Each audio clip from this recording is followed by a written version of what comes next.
As a result of the herdsmen conundrum, conspiracy theories now have a field day. Some of them see this as a conspiracy by the global powers to undermine Nigeria.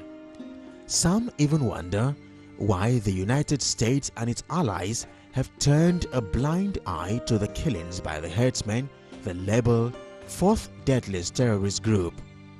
Former President Olusegun Obasanjo, on his recent Fulanization and Islamization agenda of the present administration, corroborated the claims of leader of the indigenous people of Biafra, Nnamdi Kanu, in his letter to President Muhammadu Buhari.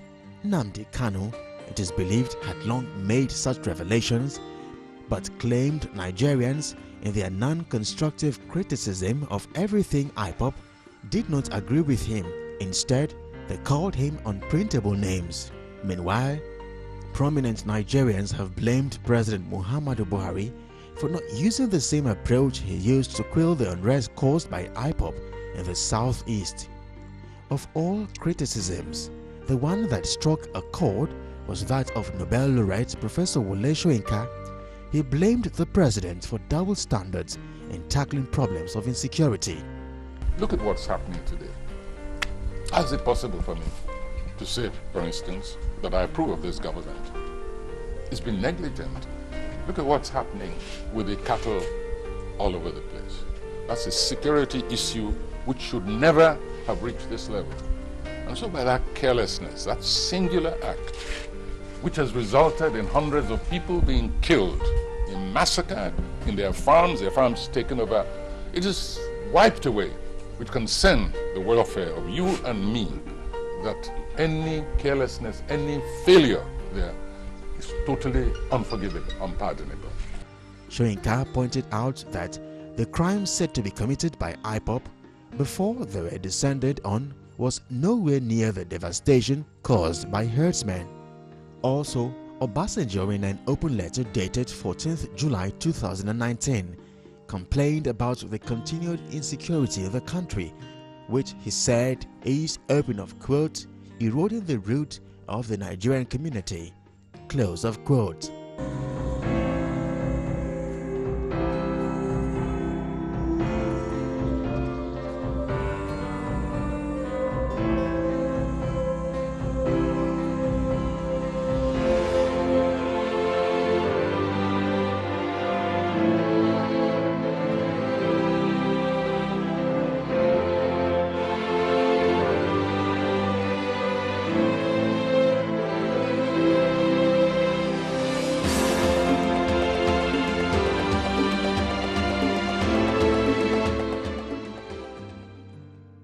As a result of the level of insecurity in the nation, the Southwest governors and other stakeholders in the region called for a regional approach against the menace of insecurity in the Axis. Rising from the Stakeholder Security Summit, organized by the Development Agenda for Western Nigeria Commission in collaboration with the Southwest governors, various speakers at the event emphasized the need for proactive steps in order to ensure adequate security of lives and property. Apart from the criminal Fulani bandits, even within Yoruba land, we have some of our Yoruba people that are involved in various vices.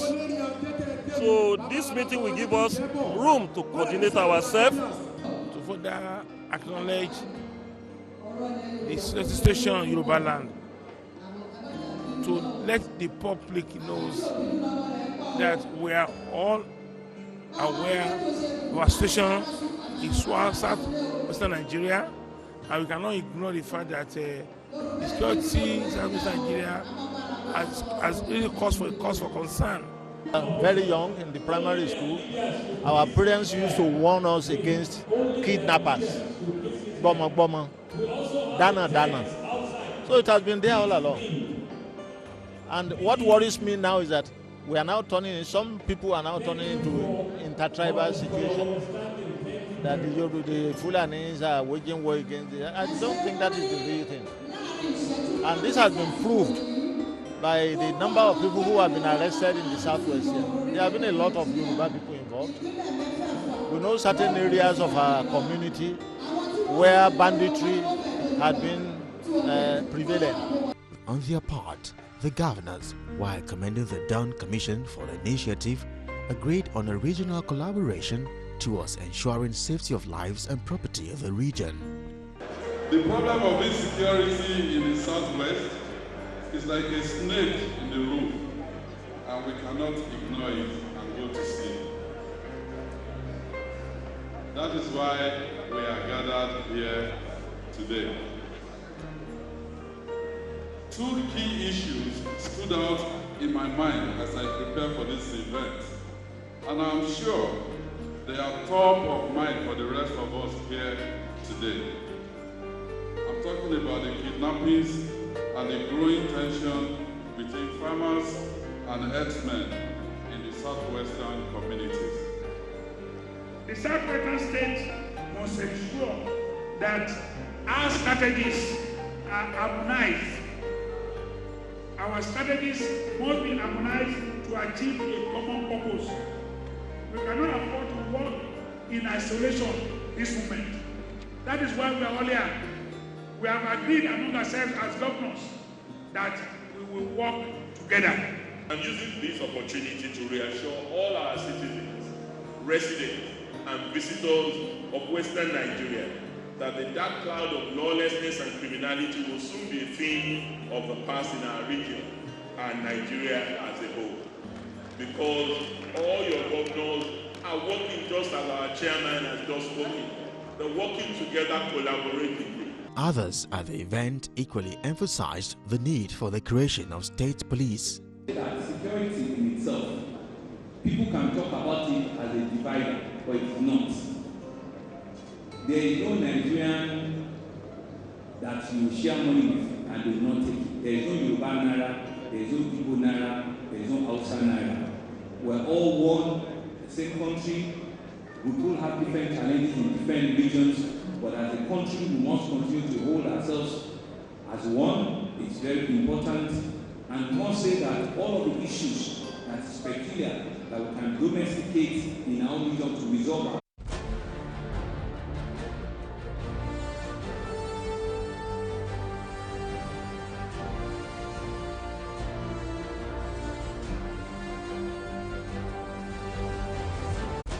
July 24th to 26, 2019, a special edition of Galaxy Today from Lagos, Nigeria, on Nigeria's security challenges. Immediately after the bridge, it was this car that was behind us. So, see what happened? Did it shoot from inside? Look at now, see. See bullets. See bullets. See bullets. It's now getting to name where the whole Nigeria, the whole world should hear this. So it's a targeted killing. You can see that all the bullets were pumped from the side of the car. There was no shots from the other side of the car. They shot and shot and shot. You can see all the bullets placed in the car. They are so with the driver now. So why can't we visit where people are being killed? West Africa should be extremely careful about what is happening in Nigeria and be aware of it, because if Nigeria implodes, the refugee flood from Africa, from Nigeria to neighboring countries, especially Ghana, Ivory Coast and all that, is going to overwhelm all these countries.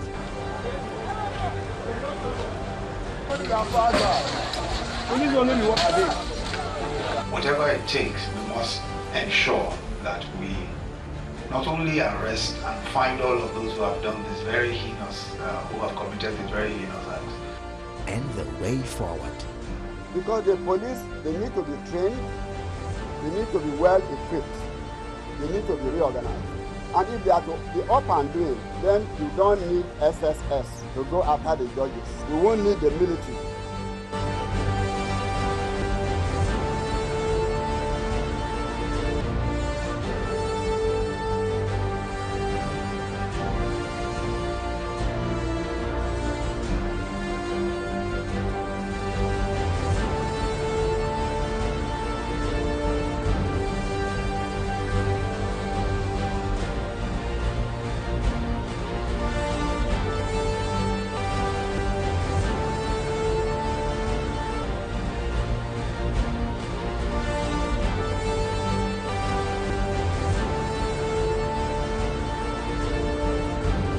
Galaxy Today, Special Edition, July 24th to 26, 2019, 10 a.m. to 12 noon, only on Galaxy Television.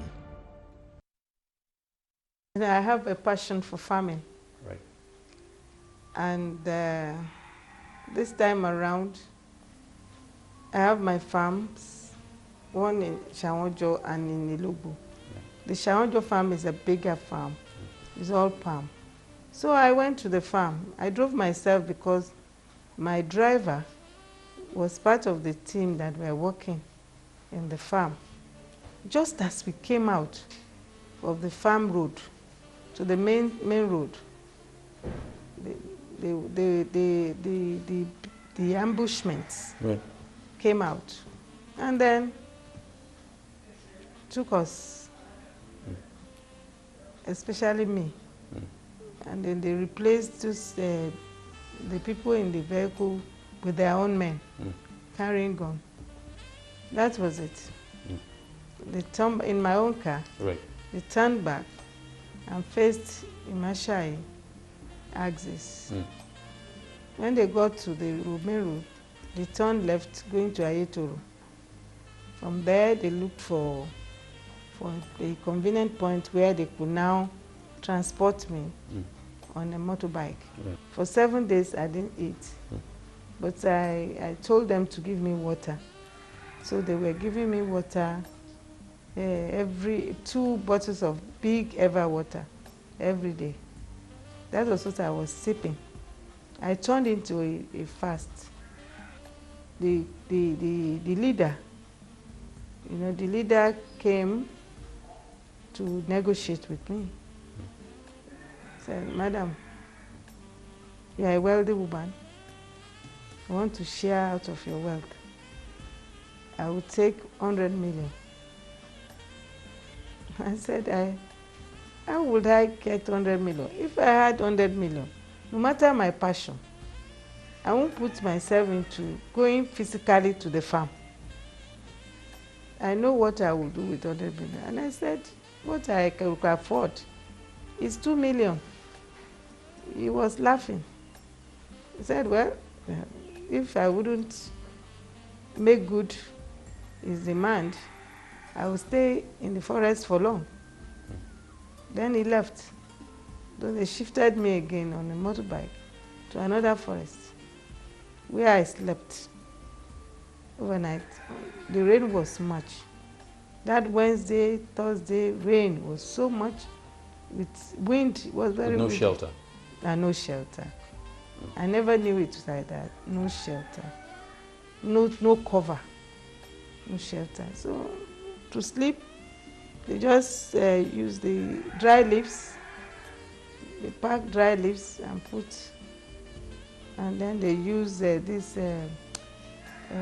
palm branches, right, dried ones, to make a pillow for me. That's why that was why I lived for 7 days. Right.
A very good morning to you. Thank you for joining us on day 2 of a special edition of Galaxy Today, where we focus on Nigeria's security challenges and the way forward. My name is Kolawole Akintoba, and joining us in the studio this morning is retired Major General Ishola Williams. Good morning, sir. Good morning. And welcome to the studio. Okay. Just before we came on, you had a special report on some of the challenges facing us as a country, as packaged by Kelly Igiga, and also an exclusive interview with Senator Iyabo Anishilo, who was a victim of kidnappers a few years ago, recounting her experience during that ordeal. Very quickly, we'll take you to Ibadan, where Professor Tajuddin Akonji of the Department of Peace and Conflict Resolution is standing by to speak to us. Good morning, Professor.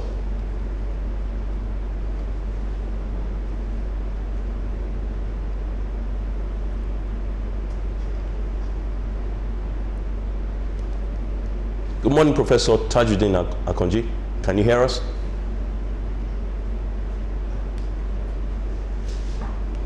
Okay, we'll have him on once we're able. Okay, right. Good morning, Professor. Right, we'd like to have your perspective on the security challenges facing us as a country as we speak presently.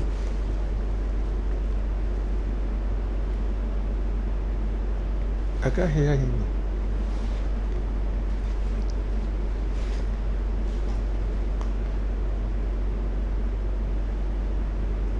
Okay, we'll have Professor Akonji on as soon as we're able to establish that link. But Major General Ishola Williams, let me ask you, sir, to give us your perspective of what the security challenges we're having. What's your impression? No. I mean, especially with your military background. You see, what's happening all over the world today, and it has been developing over a period of time, and that is when a country start having cities that are becoming urbanized, what you find is that you are then faced with new security challenges, and sometimes these challenges also spill out into the rural areas.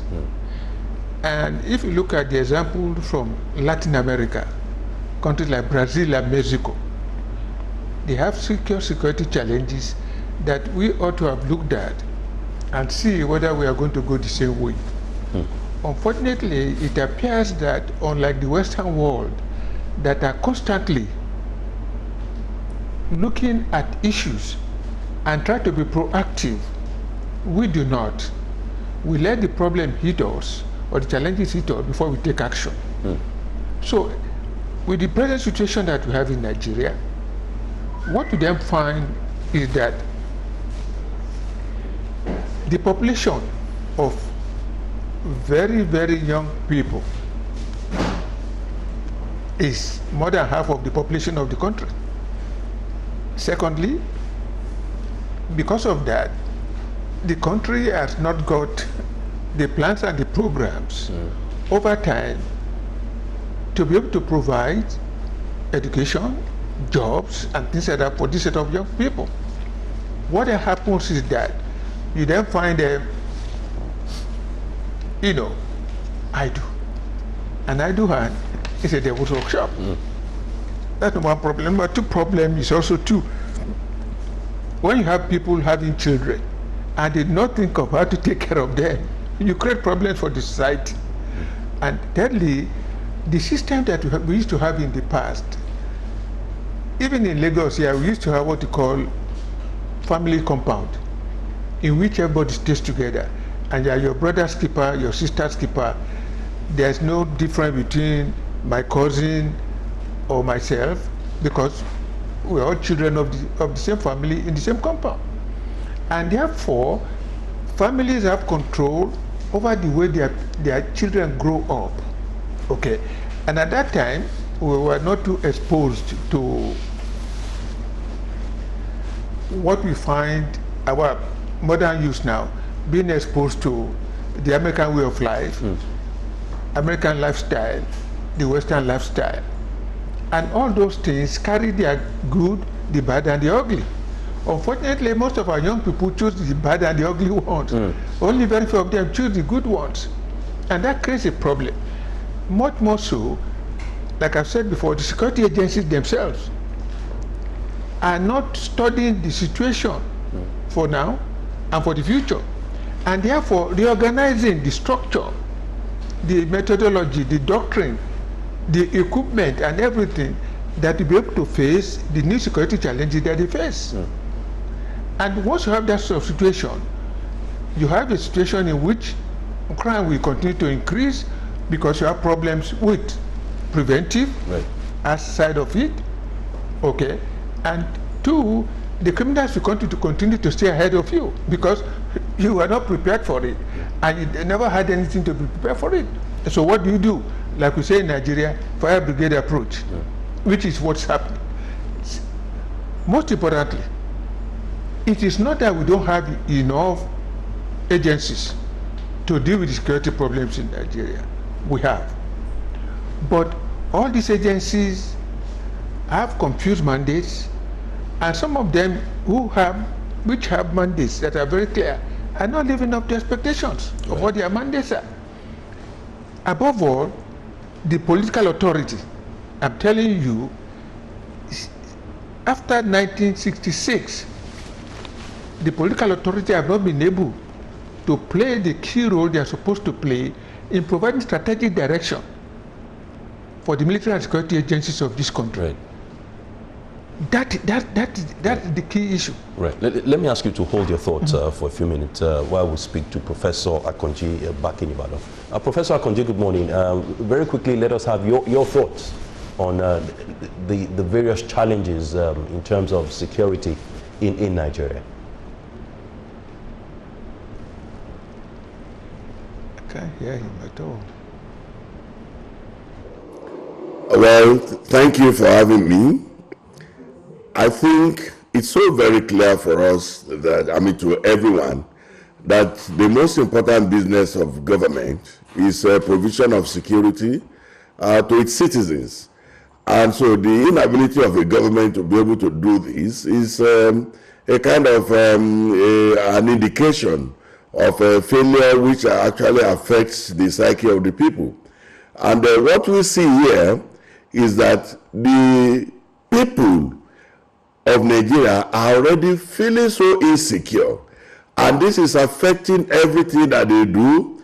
It's affecting the way people, even who are thinking of coming to Nigeria to invest, the way they will also treat us. And so it is in the long run going to affect the ability of our people to be able to live as peaceful and good citizens. The situation here is that the government, which is supposed to provide security for the people, have not been able to do so in recent times. Many things must have accumulated into this over time. Like I heard your previous speaker talking about, you know that Nigeria has a kind of a population that is 70% of the population in Nigeria are from the ages of 30 and below. And majority of these ones have no jobs, coupled with the fact that we have security agencies with conflicting mandates who are unable to work together to be able to address the situation on ground. And also citizens have taken the issue of insecurity or provision of security to be responsibility of government exclusively. Whereas the modern way in which insecurity occurs now is such that everyone, including the citizens, are supposed to be engaged in the provision of securities. Even we have conflicting mandates and laws for the security agencies that are operating in Nigeria. And so once there is conflicting mandate and these people are unable to be able to get intelligence or share information among themselves, what this results to is that the bandits, the insurgents, the criminals will take advantage of all these lapses and continue to put fear in the minds of the people. And what is this one going to be? At the end of the day, people have started arrogating the issue of insecurity to ethnic division, to religious division, and in the long run, this is going to bring a very big problem that is going to affect the ability of Nigerians to be able to enjoy a good life. The situation is so terrible that involves the thinking, the new thinking of everyone, the armed forces, the government, the people, the citizens. Everyone is feeling the pain. And that is the reason why we must all come across to this. And government must accept the fact that citizens are living in fear. Citizens no longer enjoy their daily livings, and it's a kind of a demonstration of failure of governance. And if citizens feel that government is not doing what they are supposed to do for them, then the situation is that those people who are going to come as visitors or investors to Nigeria will rather stay away, and nobody is going to enjoy it. Schools no longer, students no longer are able to go to school freely without fear of anything. Nobody is able to travel freely without fear of anything. And everyone is feeling it, and it's a very serious situation which I think we all must look into it. It's feeling it, and it's a very serious situation which I think we all must look into it. In order to put an end to insecurity in Nigeria.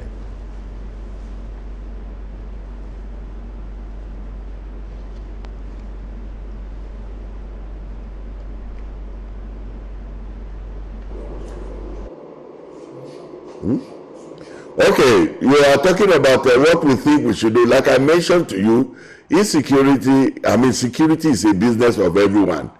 And one of it is that, first and foremost, those who have the responsibility to protect citizens must accept that there is a problem and try to engage all stakeholders, not actually thinking of this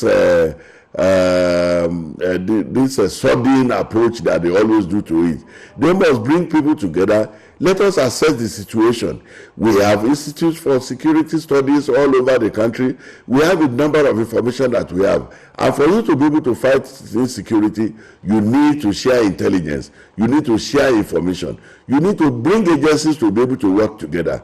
Government will have to do a lot more to be able to wake up to the responsibilities. And you have to fight this issue of corruption, this get-rich syndrome that is happening around the country.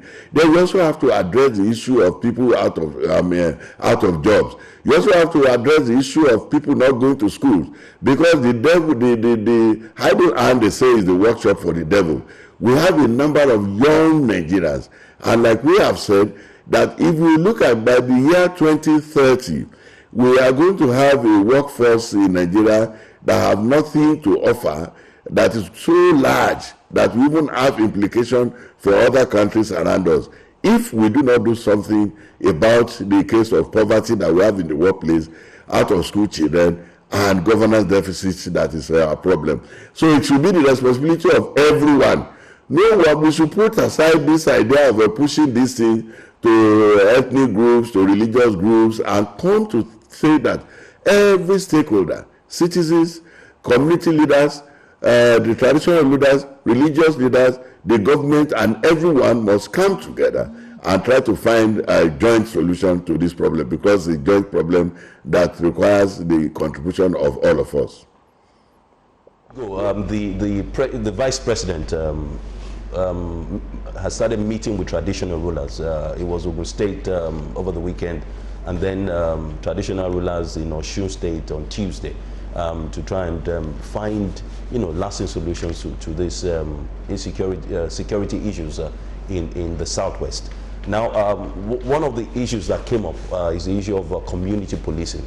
How will this help in addressing some of these issues?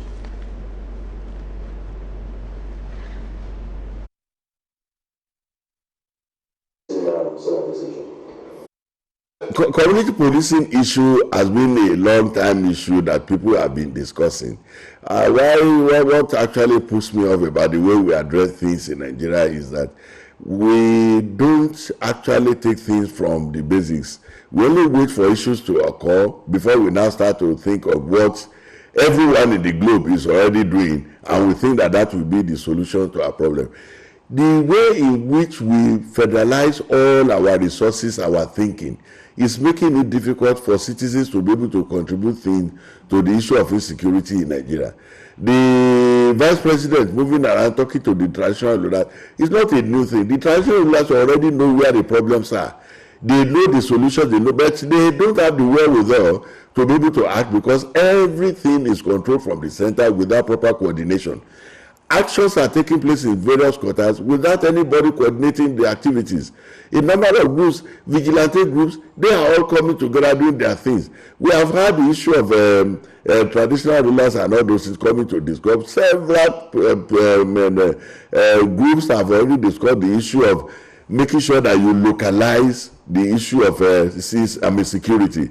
Everyone knows that you cannot post a policeman from Zamfara State to Oyo State, for example, who has spent less than 5 years, and you think he will understand the nooks and crannies that the criminals are going to follow within just a short time. By the time he's learning to understand the situation, he's already transferred because everything is controlled at the center. And that's the reason why we said elsewhere, you don't have to put everything. There is no need for all these things to be controlled at the center where they don't even know where the citizens are living and don't understand the terrain. We are a very big country that have different cultures, different histories, and all these things together. So we know that security should be something that should be owned by the local people. The local people must be given the opportunity to actually own the process, and they must participate in it.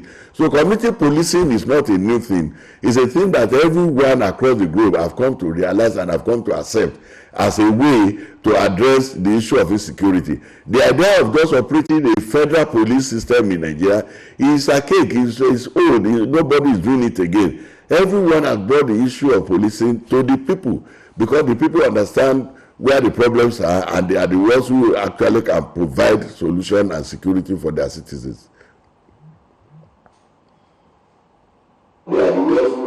Galaxy today. We hope to speak to you much later. Thank you. That was Professor Tajuddin Akanji, the Department of Peace and Conflict Resolution of the University of Ibadan, speaking to us. We'll take a quick break. When we come back, we have more contributions on Galaxy today. Stay with us.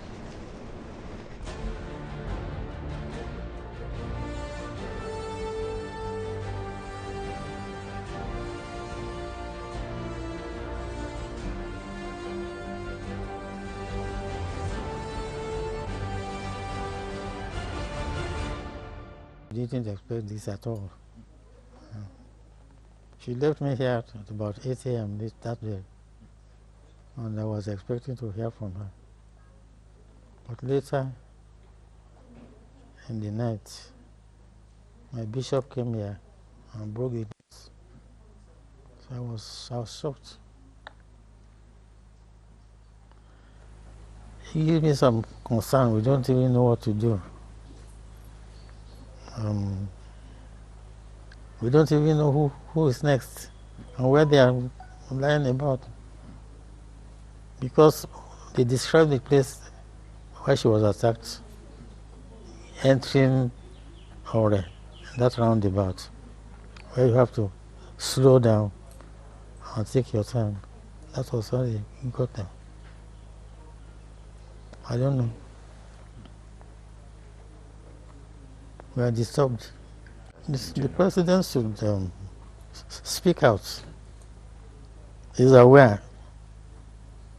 His deputy came here to sympathize with us. They know what is happening. It's a pity that the vice president went to America and said it was a child's play. But I think they now know it is more serious. The head of state has to speak out. And they should beef up the security measures in the country, the strategic places, and take firm action. The Southwest should take a stand through the governors, legislators, and switch to farm voice and take a stand. They shouldn't make it a child's play at all.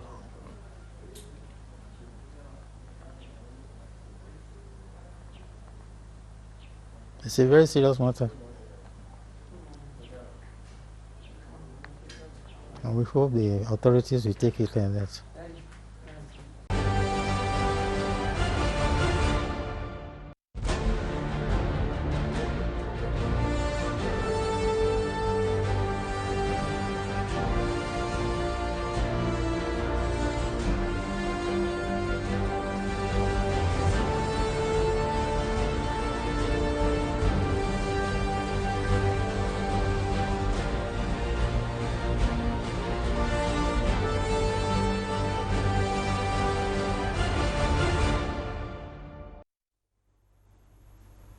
Welcome back into the studios. It's still Galaxy Today as we continue to look at Nigeria's security challenges and the way forward. If you want to contribute or send your comments, you can do so via our Twitter handle at Galaxy TV with the hashtag #SecureNigeria. I still have in the studio retired Major General Ishola Williams, and also joining us is Chief Fafa Dan Princewell, a lawyer and Kalabari Prince. Good morning, Chief Princewell. Thank you very much. Right. Let me ask you to give us your take, your perspective of these challenges we're having in Nigeria right now, and the role of history in what we're going through. I believe that the challenges of Nigeria, have very deep, very long history behind it. Largely, since the British came, put the country together for their own purposes. There has been a struggle between the various ethnic groups, different civilizations, different nation states, to find a way to live together, to find a way to build a common nation. And the challenges of those differences have been with us for quite a while. I believe that different parts of the country tend to have different aspirations, naturally, have different priority lists, different concepts of development, different understanding of development, and different ways of life. In the last several decades, Nigeria has come a very long way. We have formed relatively good common identity. There are many Nigerians who feel sympathy and comradeship with other Nigerians. We have come to know each other better. But the challenges have not gone. There's a lot of suspicion, a lot of disagreements. Some are real and some are not real. The misfortune is that we have not had leadership consistently that will look at these issues and forge a new nation that everyone can be proud of, where no one is oppressed, where no one feels marginalized, and where we can all come together as one people. That has been a challenge for our leadership. From time to time, we get leaders that are particularly handicapped in presenting or developing this common nationhood. Nigeria has suffered tremendously from security implications that come from such dissonance and from such weak leadership. And I would say that today in Nigeria, there's pervasive insecurity. Not all of it can be blamed on government, but whenever there is no solution, government has a share of blame, naturally. So that's basically, I think, where we are. Right. Let me also ask General. You also talked about, just before we went on that break, you were talking about learning from the experience of other countries.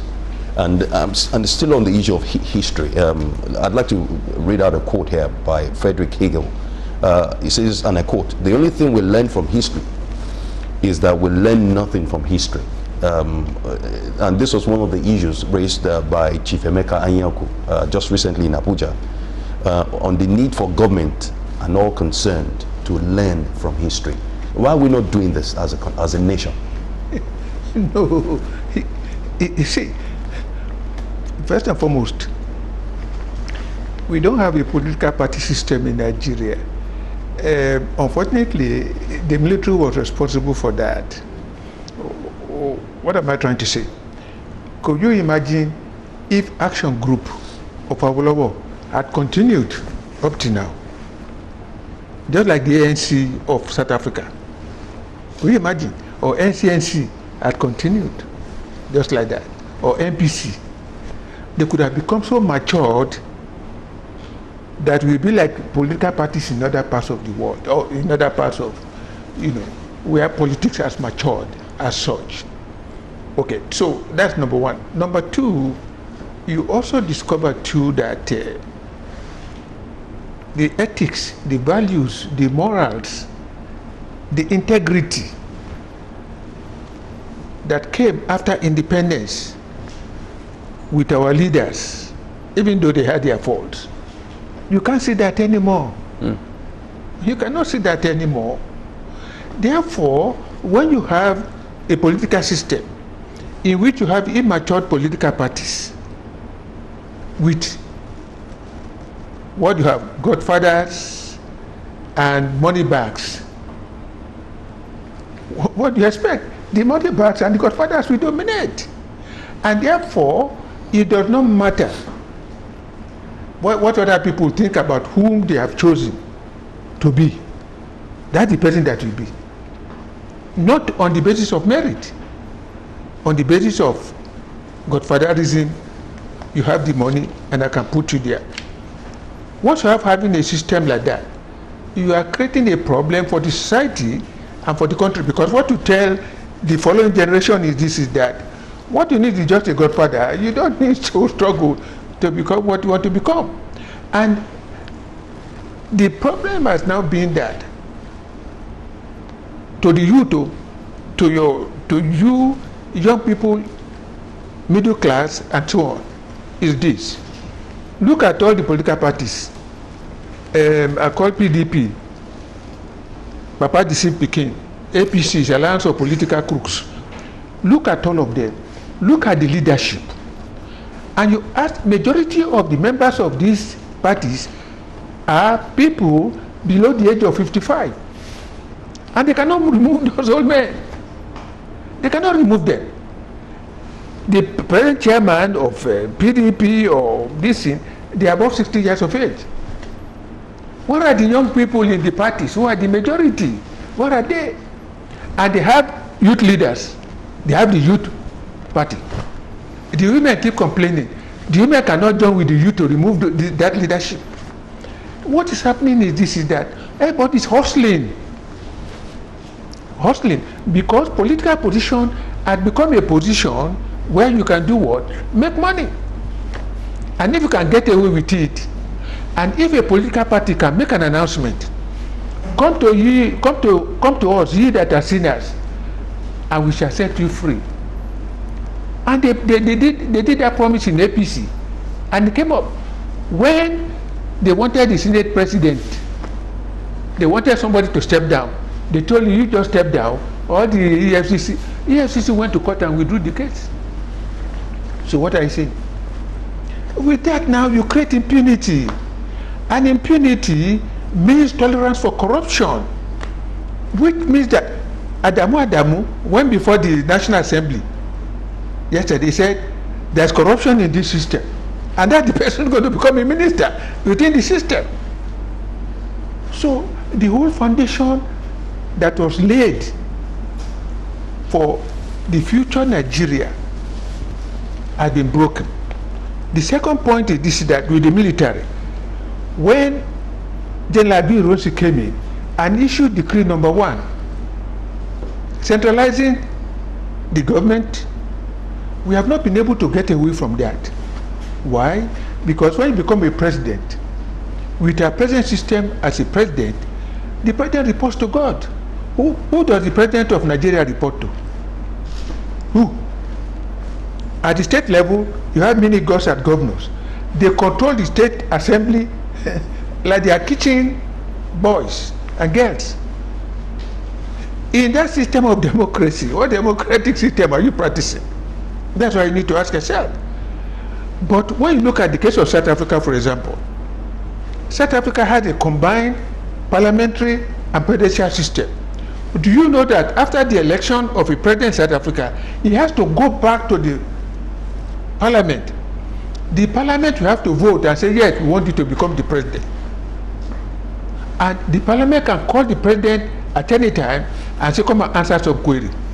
In South Africa today, and apart from that, South Africa has what they call a public prosecutor. The public prosecutor is totally independent of the Ministry of Justice of the presidency and everything. And recently, he has a case against the present president of South Africa that is finding a way to get out of it. You need a sort of system in a developing country like Nigeria. I can give you many examples like that. So these are the challenges that we face. And people who are shouting about restructuring, to me it's a loose word. You cannot restructure without constitutional amendments. So we should be shouting about constitutional amendments and what we want from a new constitution for Nigeria. Not to be shouting restructuring all over the place. Let's amend the constitution for the federal system that we want in Nigeria. Right. So all this multi-ethnic problem that we're having, amend the constitution to, like I said, satisfy the aspirations of the various groups in Nigeria and let them seek a common ground. Amend the constitution. And then the governors are no one problem for Nigeria. Right, right. We'll take a quick break. When we come back, the discussion will continue on Galaxy Today. Stay with us. Nigeria's Vice President Yemi Osinbajo has restated the determination of Muhammadu Buhari's administration to find a lasting solution to the security challenges facing the country. He said he remained optimistic that Nigeria will conquer its security challenges with new measures and policies that will be implemented as from now. Osinbajo said this in Osogbo after a closed-door meeting with traditional rulers in Osun State. He said new policies adopted by the Buhari's administration to tackle insecurity include community policing and the setting up of Neighborhood Watch to complement the efforts of other security personnel. While answering questions from newsmen, the Ooni of Ife, Obadeye Ogunwusi, said traditional rulers in the state are optimistic that the new measures being introduced by government will curb the incursion of criminals into the southwest. He also said traditional rulers have agreed to effectively monitor the implementation of the policies in the southwest for the attainment of desired results. The plans that we have for community policing, which is one of the methods of policing that we have adopted, and I'm sure you've heard the Inspector General of Police talking about it. This would involve recruiting policemen locally in their local governments and letting them remain in their local governments where they've been recruited, so that they obviously will better understand the landscape and better understand their neighborhoods and places. And of course, we also expect that they will be working with the Neighborhood Watch programs in the various states. And in addition to that, the traditional rulers, they constitute a very important part of that. As a matter of fact, they are the interface between the state government, the state government's own security architecture, federal government's own architecture, the Neighborhood Watch, and the community police. So we've tried to look at how all of this will work, effectively. As you know, some of these issues are dynamic, and we have to keep ensuring that we're steps ahead of it. I'm very confident that given a lot of what has been done already and what the IG himself intends to put in place, we'll be able to contain most of these security challenges without much problem. The program that the government have put in place, we believe it's going to work.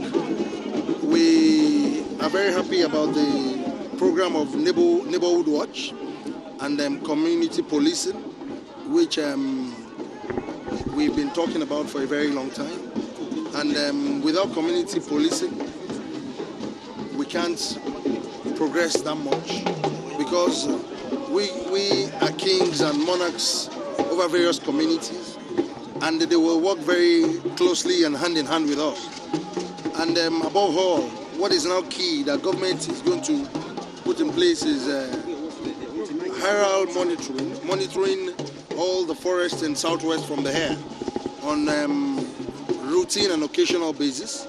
We got commitment from government concerning that, and they will deploy more security apparatus to southwest, so that all the concerns and the fear of all citizens in the southwestern part of the country will come down. So those programs, we will monitor them very closely for implementation. It won't be a regular talk show. We don't want it to be to talk the talk. We want to walk the talk. This has to do with the traditional rulers. So we will give them very, very close monitoring for implementation. So we had a very good meeting.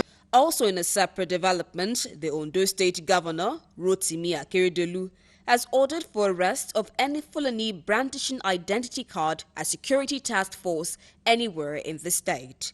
Governor Akeredolu, who stated this in an interview with Newsmail in Akure, said the state government will not fold its arms and watch any group of people to do anything unlawful in the state. He said there is no time he had approved the formation of Fulani vigilante group in the state as been insinuated in some quarters. Akeredolu explained that Doro meeting was held at the instance of the government and members of the Miyetti Allah in the state, where they unanimously agreed to form a committee that will see to the transportation and movement of headers across the state. Now, the state had any hand in formation or gave approval to the formation of Fulani vigilante. And I've asked the police to rein in anybody who calls himself a vigilante or is carrying any arm. We have never approved of such. The governor, however, noted that the committee will also help identify headers who are involved in kidnapping, which might not necessarily be members of the Miyetti Allah in the state, to tackle insecurity headlong in the state.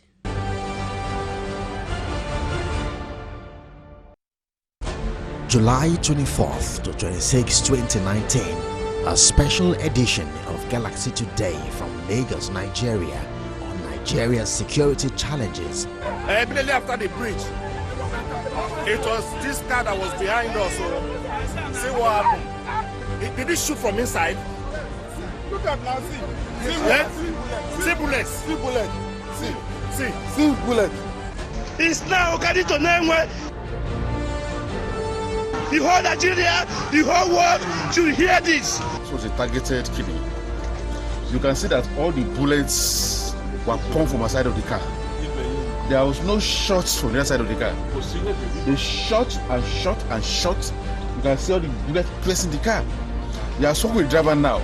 So why can't we visit where people are being killed? West Africa should be extremely careful about what is happening in Nigeria and be aware of it, because if Nigeria implodes, the refugee flood from Africa, from Nigeria to neighboring countries, especially Ghana, Ivory Coast and others, is going to overwhelm all these countries.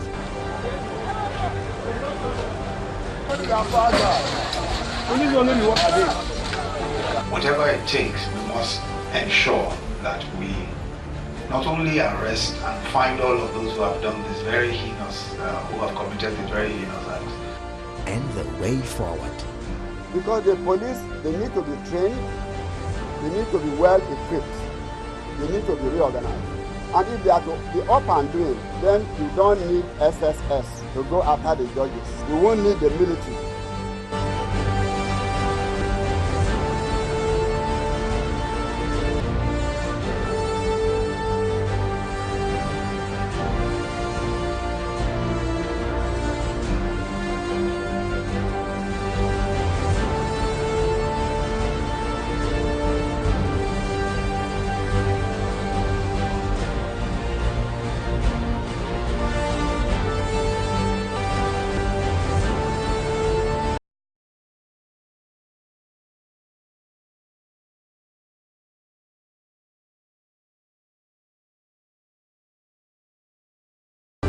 Galaxy Today, Special Edition, July 24th to 26, 2019, 10 a.m. to 12 noon, only on Galaxy Television. Okay, welcome back into the studios. We still have as guest retired Major General Ishola Williams, Chief Fafa Dan Princewell, and joining us is Chief Ayo Adebanjo. Good morning, sir. Good morning. Right, Chief Adebanjo, let me ask you to kick this session of the discussion rolling. The Afenifere had a joint meeting yesterday. You had the meeting yesterday, a press conference. We had the press conference. A press conference yesterday. as a result of these security challenges in the Southwest especially. Tell us about some of the resolutions. Some of the resolutions at that press conference. Resolution there other than the fact that there's no solution to the problem of this country until you go back to true federalism. And I'm happy I had my brother here, General Williams, saying people are talking restructuring. Restructuring is what this government corrupted what we want it to be. Restructuring is not a philosophy. When we say restructure back to federalism. And what we agitators of federalism and the same is condone a national conference, which Jonathan did for us. All the problems we are having, is it Maisiala, is it corruption?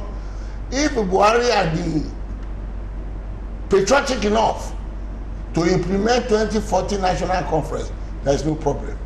All the things you are doing, talking after, is contained there.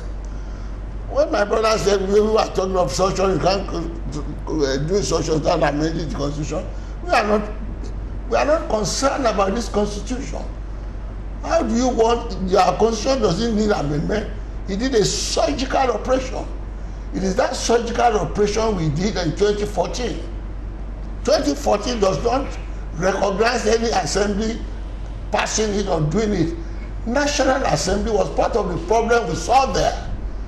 How can you ask us to go and have a new constitution we all agree upon under a constitution, using the constitution we condemn, we don't have, to be the condition of implementing it? What is the logic? It doesn't appear at all. What we recommended in 2014 is referendum. If you say referendum is not in your constitution, that is your affair. We are not going by the existing constitution imposed on us. It is this constitution imposed on us. You are asking us there's no referendum there. You must have if you know what we have recommended in 2014, please get it clear, because this government and other the APC government and others who want to confuse people often use this innocuous that we never requested for. The same thing Oshoba too was on the IC when I am saying with authority that must go to the National Assembly. What's my concern about the National Assembly? National Assembly is one of the problems we are solving. The constitution that creates that National Assembly, we condemn it, don't accept it. Why do you want me to say that the new Nigeria, we say, we want a constitution where all the federating units are agreed on the terms? That's what we're asking for. You don't ask us to approve that condition by constitution under the provision of the constitution. We are condemning. It's illogical. So anything talking about you must go to the National Assembly, you must get your cooperation, it's bunkum. It doesn't come in. All these issues we have been talking about it before Abacha. When the request for sovereign national conference, and when OBJ came to office, said, I know I have a sovereignty, I can't. I said, there's no sovereignty. The constitution that which you have sworn, in which you cannot disobey, you don't know what is in there. That was what Abdullah told us. Did you not hear that? It was on that day you are sworn in that you know what is contained in. That is not our problem. Our own agitation, our big issue is the military forced this constitution on us. They now want to return us to civilian regime. We now say, okay, return us to where you met us. It was the military that changed this constitution in 1966. This is not the constitution we had at independence. If people don't understand what is structure is the interpretation they now give it. What they are saying is go back to status quo. That is the independence constitution agreed to by Awolowo, Azikiwe, and Sardauna. And I often repeat the statement. Federalism there doesn't mean we are going back to 4 regions or institutions. The content of that constitution, subject to whatever 4 states or 6 states you have now, And I often say, if that constitution is the peaceful one we had at independence, Buhari can't claim to be more northern than Southern. That is the constitution we are having with peace. Well, but before we address these constitutional issues and all that, how do we ensure that we have a very great measure of security in this country? Even before we address before then, let the president be gracious enough to give the security power to the state government, which is contained in under the constitution we have. When you talk of state police, this police, that police, our state government now are named dog government. We call them chief security officer of the state without the power to do it. They have no control of the police. You cannot give any instruction to the commissioner of police and say, well, I want to invite the man above. And what we are saying, and why I say, Mr. President is not honest enough. He said we are accusing him of criminalization, we are just labeling him. You refute that by giving us what we want, which is not. All the security officers in our state, they are Fulani. All the security officers, immigration, chief of the staff, inspector general of police, all that we have been talking about since he came into office.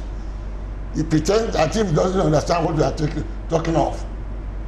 If you don't want all this labor to be given to you, do what we have been asking for. It's a simple matter. And if you say this guy, the Buhari, Jonathan constitution, you don't set it up, okay? My suggestion is, what is it that you don't like there? Take it out. What do you want to have there? Put it in. Or set up a small committee to do that. Right now, the problem in the country right now, no matter what constitution, if you don't solve this question of going back to the true federal system, you are wasting your time. And you are the precipice of the whole country now breaking down. Those of us who are asking for restructuring, whatever, it's not the language that my brother is talking of. Restructuring in the context I'm saying of a renewed constitution you have made. 2014 is the plate you can use. Whether you are what you and you see, my dear, that's why I believe those who are criticizing this thing, they are not honest. When you talk to the APC people, oh, we don't set up the 2014 constitution. It's not legal. It's not legal. What is it there that is not acceptable? If you have set up the constitution or the conference, what will you have put there? You can't tell us. All the technicality, we don't send it up, and there is no law sending it up.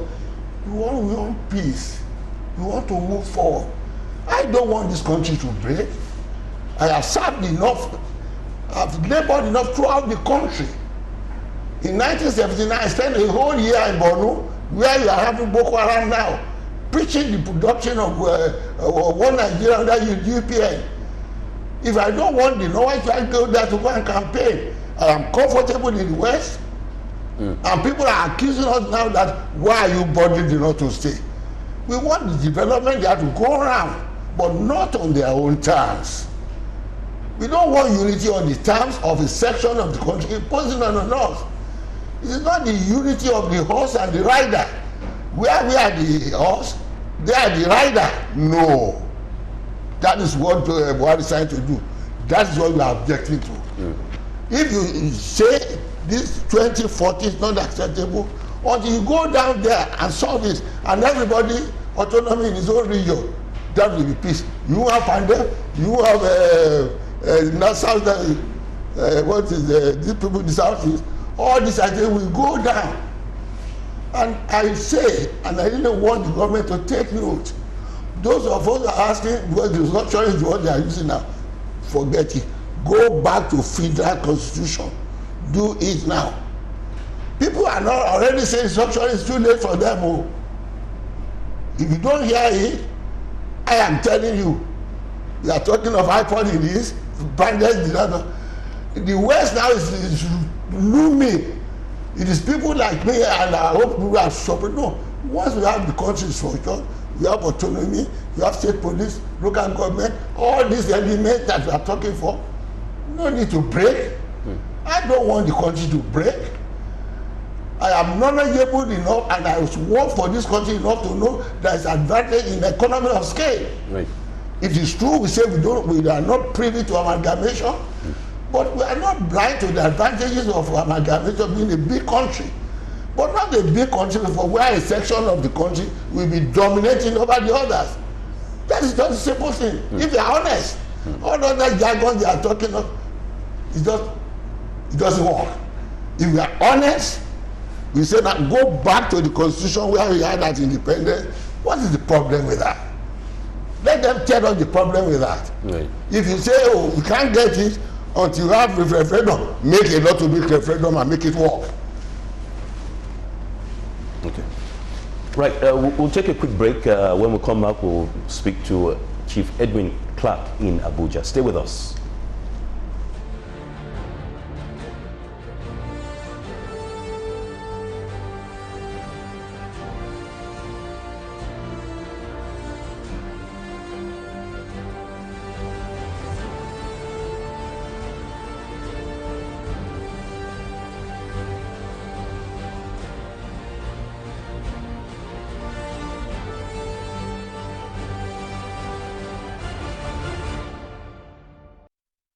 Over 48 hours after the burial of Funke Olakuri, daughter of the leader of Pan-Yoruba socio-political organization, Afenifere, who was allegedly murdered by herdsmen, leaders of the group have attributed President Muhammadu Buhari's laxity to the rising cases of killings in Nigeria. Speaking on behalf of the group, Afenifere chieftain Ayo Adebanjo noted that it's still perplexing how cattle herdsmen, previously synonymous for carrying sticks, now own sophisticated weapons like AK-47. Between 2015 and 2019, about 30,000 people have been killed by Fulani herdsmen militia across the country. And apart from not bringing them to book, the Buhari administration has taken so many steps which betrayed the encouragement being given to these troublers of Nigeria. The group said the death of Funke portrays how the Yoruba land has now become the epicenter of terror by Fulani marauders. They however raised pertinent questions pointing to the inefficiency of security personnel and a dysfunctional system. One, why was only a side of the car shot at? How promptly did help get to her? When she eventually died, what steps were taken to make sure thorough investigations were carried out, medical and forensic? Question one is for the police and investigating authorities. They should be held accountable. The group accused the federal government of deliberately stopping the amendment of the Land Use Act so as to allocate land for rural settlement. It therefore demanded the immediate exit of Fulani militias from Yoruba land, stressing that failure to do so will amount to a confrontation.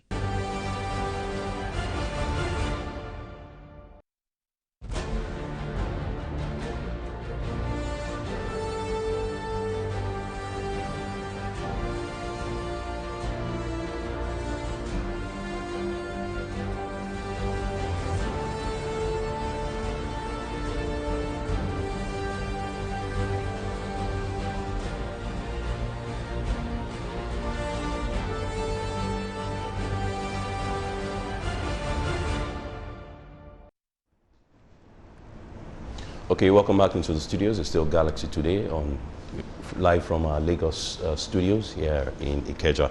Straight away, we'll take you to Abuja, where Chief Edwin Clark is standing by to speak to us. Good morning, Chief Clark. Very quickly, sir, let us have your perspective on this numerous security challenges in Nigeria today.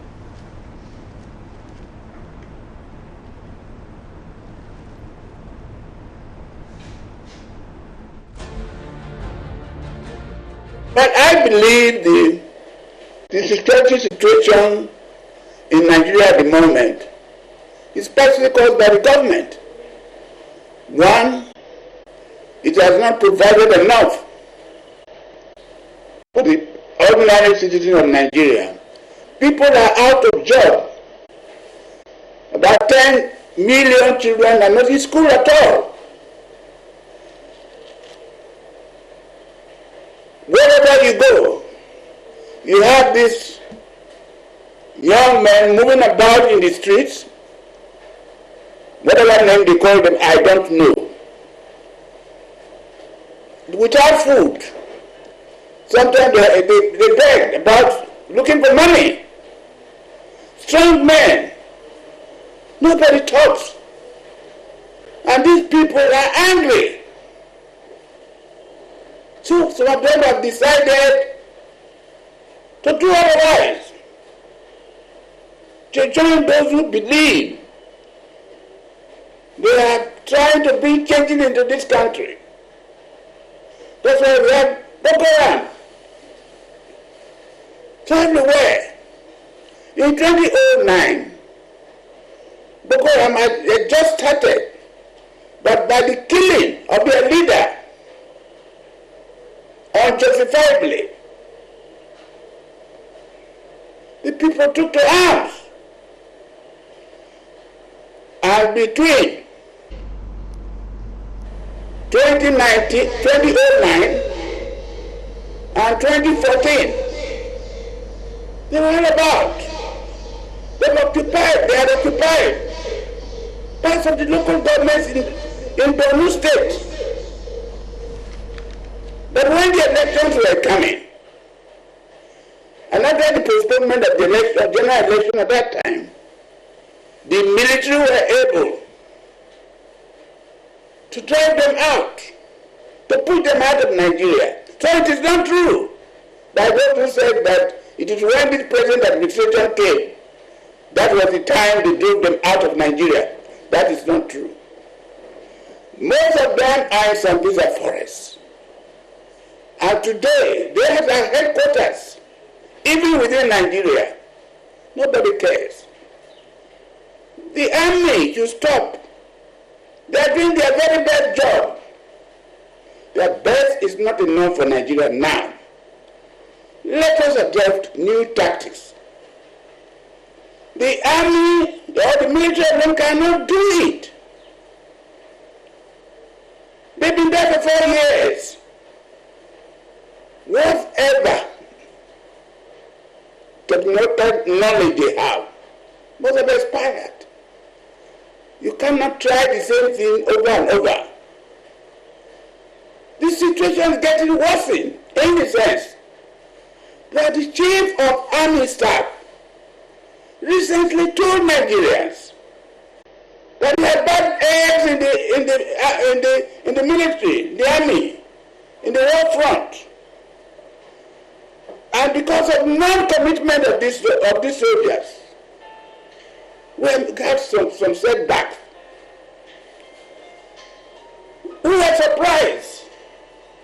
In the army, which we regarded as a well-disciplined force, some of the soldiers replied from the war front, published in the newspapers, and what did they say?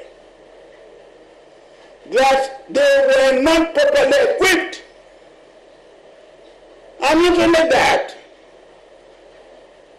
professional soldiers were not enough. Short-term officers, and sometimes officers that were promoted within 5 years, and they said they couldn't face the Boko Haram. For instance, if they came with 30 trucks, well-armed Boko Haram men, they wouldn't be able to resist them. And he ended up by saying that while the most senior officers are enjoying themselves in Abuja, Port Harcourt, and Lagos, making money, they were suffering over there, no equipment. And they dare to say, our big officer come down to the 0 hour, come and see the place and see what is going on. That was shocking. That soldiers now able to challenge their overall boss. Something must have gone wrong. So I agree with some modern professionals, retired IGPs and so on. They met recently in Kaduna. And put this security challenges. Where do you stand in this debate? This is what we are asking. Security challenges. Where do you stand in this debate?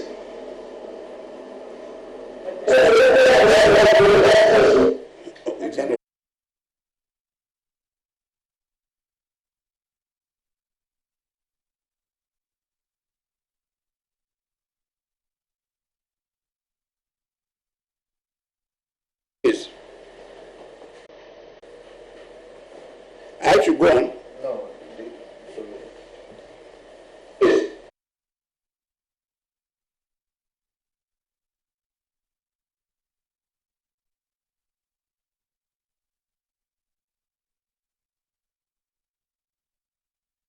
The suggestions about restructuring, return to true federalism, community policing, and so some numerous suggestions as ways of addressing the security challenges in Nigeria. Where do you stand in this debate?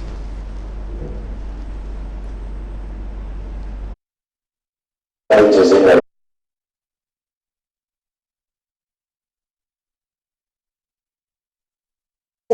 you asking me? Yes, that's right. Yes. Repeat your question, please.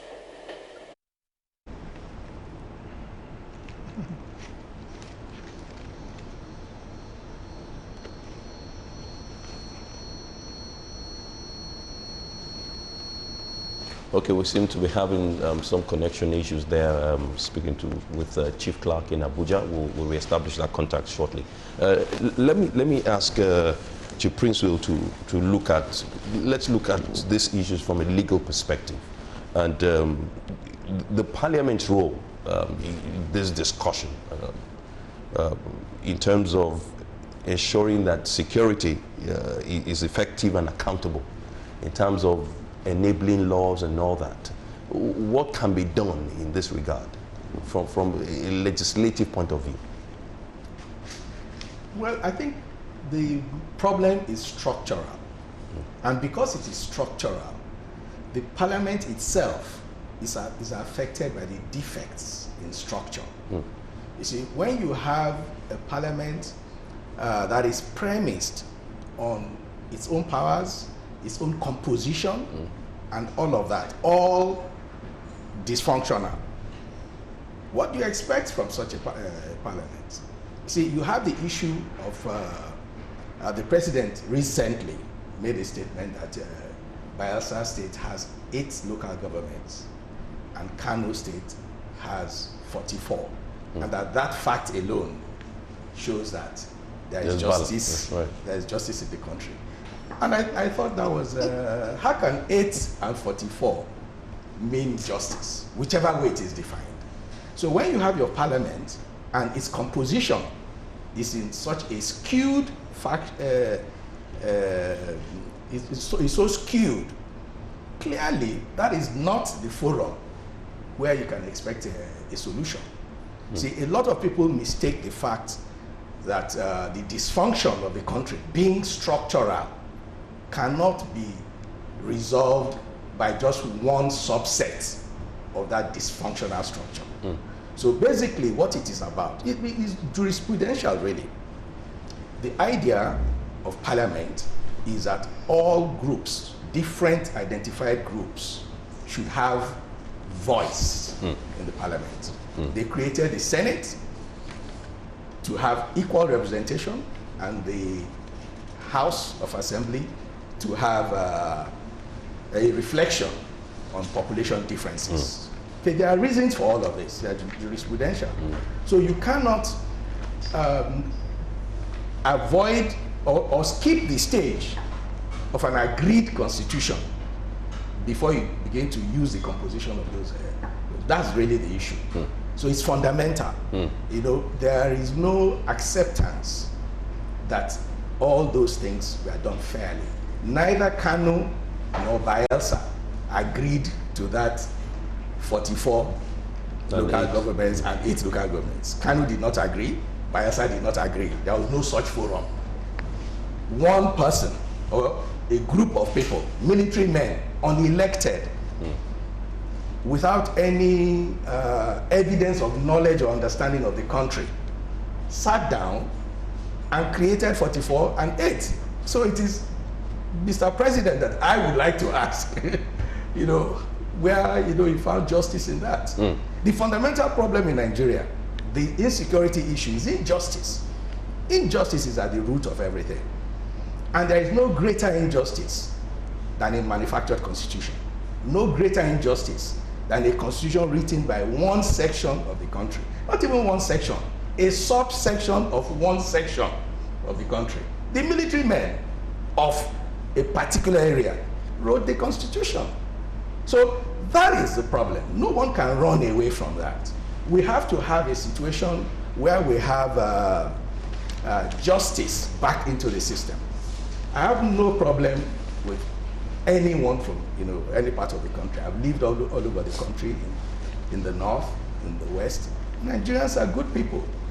All we need is to be able to sit down and have an agreement. And each time Nigerians have sat down, every single time, they have resolved all issues peacefully. Even 2014, the National Conference, there was a lot of talk. You know, I listened carefully to the Lamido. He expressed himself very strongly. People from across the country expressed themselves, but at the end of the day, they came up with a consensual agreement. You see, so anytime Nigerians meet, they would agree. It makes sense. We are reasonable people. But to insist that you must have terms of association from only one side is an issue. It's like the issue of the insecurity we have now. Whatever name you call them, some will call them bandits, some call them, but it's clear that they're from one section of the country. There's no debate about that. It's also clear that what they want to do is outside their own community. They go to other communities and they want terms that those communities do not have even there. When the Ruga idea came up, you know, if it was not Nigeria, it would be comical.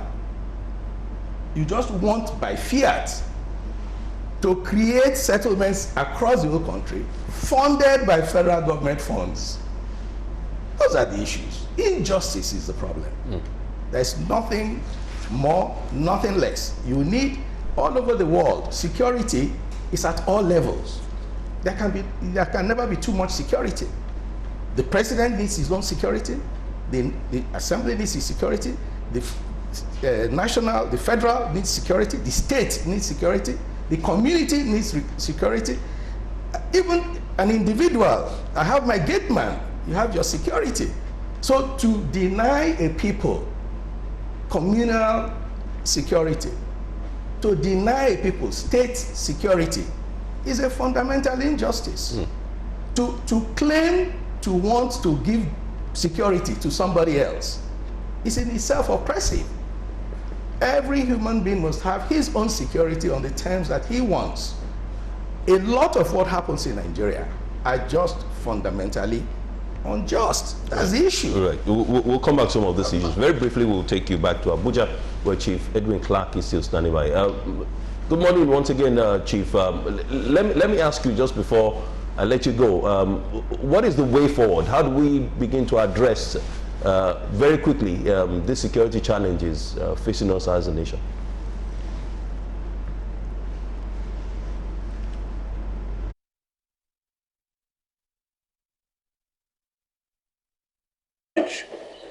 Well, earlier on I mentioned to you that there are some serious defects in the administration of this country. We are having insecurity everywhere. when the national conference was convened in Abuja in 2014,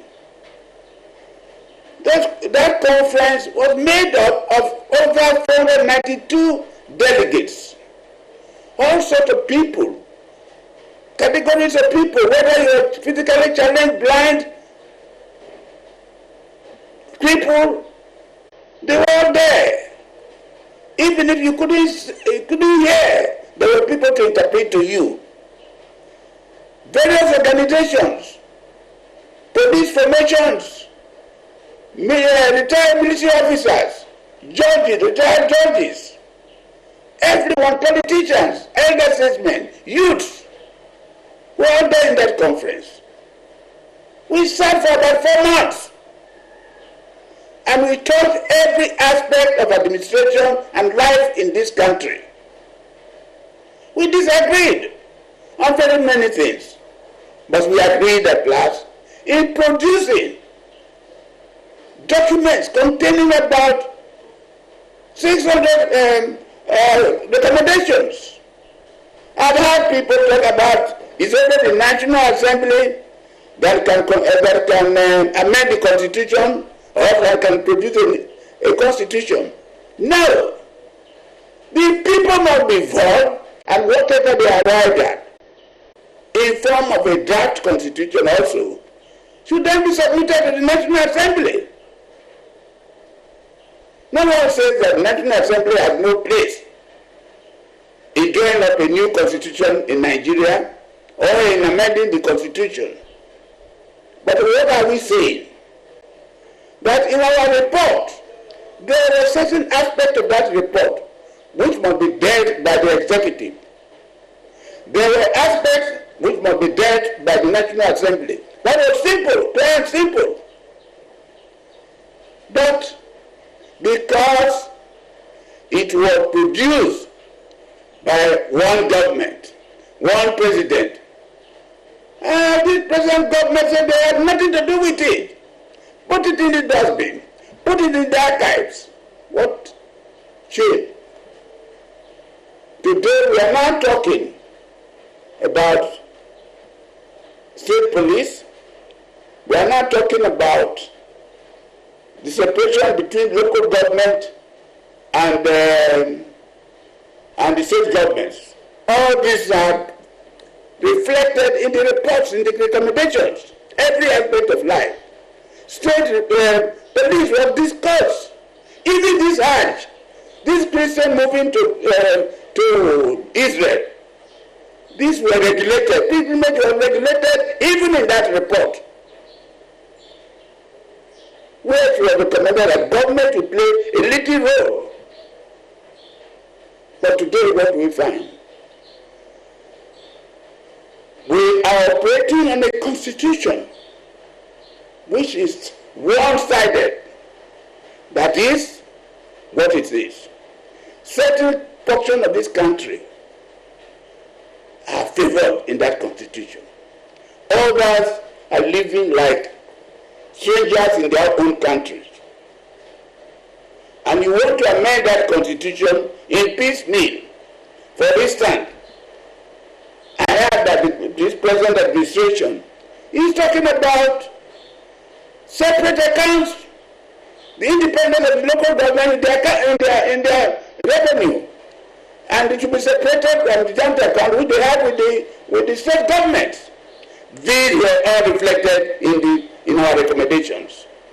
So I'm pleading with the federal government, whether they like the face of the previous government or not, in the interest of this country. Your contribution. Very quickly, we'll take you to Abeokuta, where Senator Femi Okoromo is standing by. Good morning, Senator. Yes, can we have your perspective on the security challenges in Nigeria as we speak today?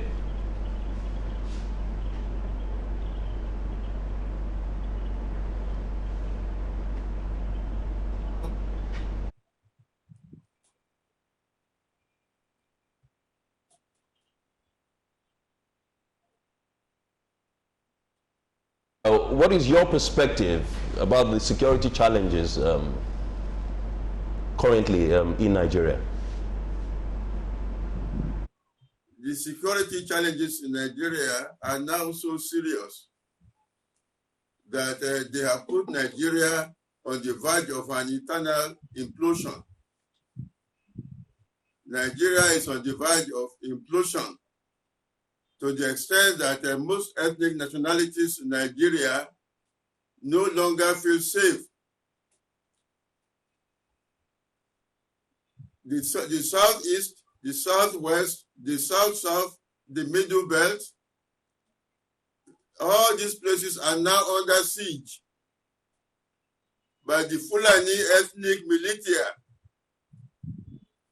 terrorizing citizens, kidnapping innocent citizens, displacing farmers, burning villages, raping women in front of their husbands, raping girls and daughters in front of their fathers, killing travelers on the highways and kidnapping them for ransom. And all of these are being done with impunity, with the law enforcement agencies seeming to be looking the other way, while the citizens' lives are continually exposed to danger. The culprits are never apprehended, they are never prosecuted, and anytime the citizens try to defend themselves, it's the citizens that are trying to defend themselves that the law enforcement agencies descend upon. But the perpetrators of the crimes go free. They go scot-free, unapprehended. The whole of Yoruba land now is under siege. Even the popular Lagos-Ibadan Expressway is no longer safe. People around Ijebu-Ode, Ijebu-Igbo, in Ogun State are not safe to travel on the highways. People in Odega, in the Egba area, can no longer go to their farms. People around the Meko area in Ogun State cannot go to their farms. In fact, most farmers now are afraid to go and farm because they are afraid of being harassed and killed by this Fulani militia, which we call herdsmen. But they are not herdsmen because they are fully armed, unlike the normal herdsmen which will just carry sticks. So these are armed militia parading as herdsmen, terrorizing our people. So our people are no longer safe.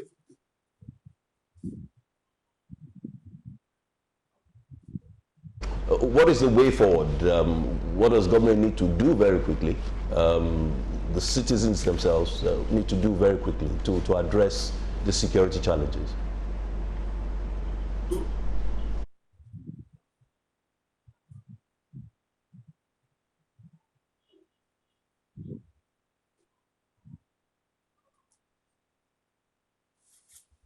No voice anymore.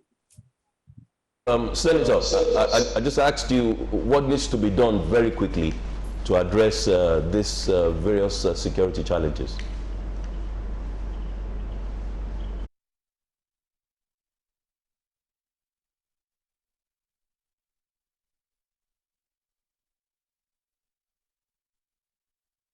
Connection problem. Speaking with Senator Femi Okunomo. We'll get back to him very shortly. Very quickly, we'll take you to Ibadan, where Dr. Saka Balogun is standing by. Good morning, Dr. Balogun.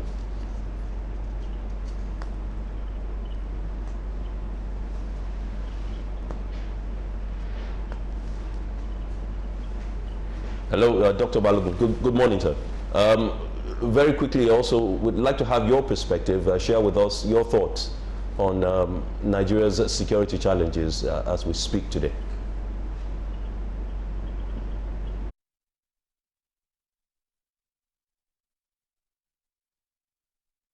Well, the previous speakers, Paul Adebanjo, Dr. Koromu, the prince from Kalabari, I listened to them, and they have given different dimensions of of the comprehensive problems of insecurity. You know, nobody is safe, and insecurity, which was limited to a particular region, or at least two regions before 2015, has become widespread. As Yoruba people will say, it's everywhere. Insecurity is everywhere. And I agree with some wise sayings that where you have injustice, you cannot have peace. There's the basis of insecurity in Nigeria is injustice. It's unfairness.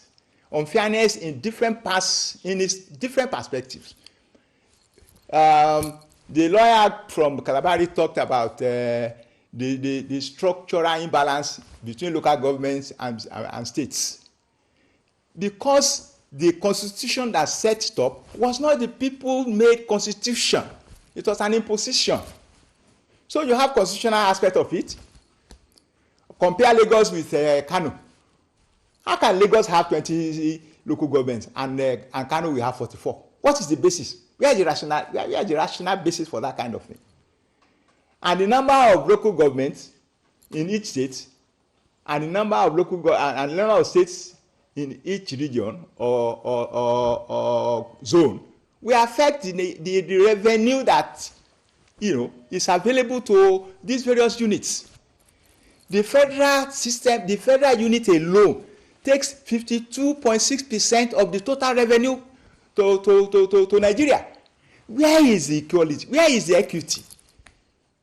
Where is the justice? So that is constitutional. When you are talking about advantages in terms of distribution of infrastructure and so on, the number of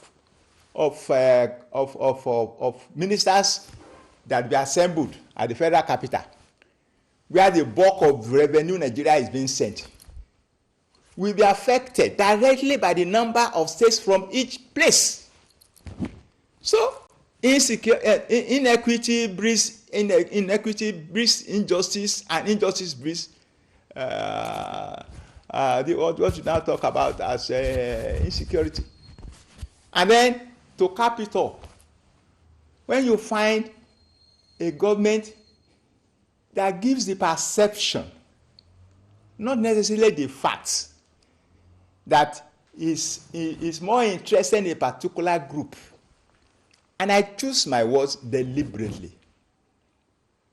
There is a lot of difference between perception and fact of any situation. But by human nature, it is the perception that goads man into what he does more than the facts of the situation. And I'm talking from my rich experience of history. I'm an historian. Most of the tragedies of the world were caused by perception, not by facts. The perception today in Nigeria is that a particular region is favored against another part which is regarded as underdog.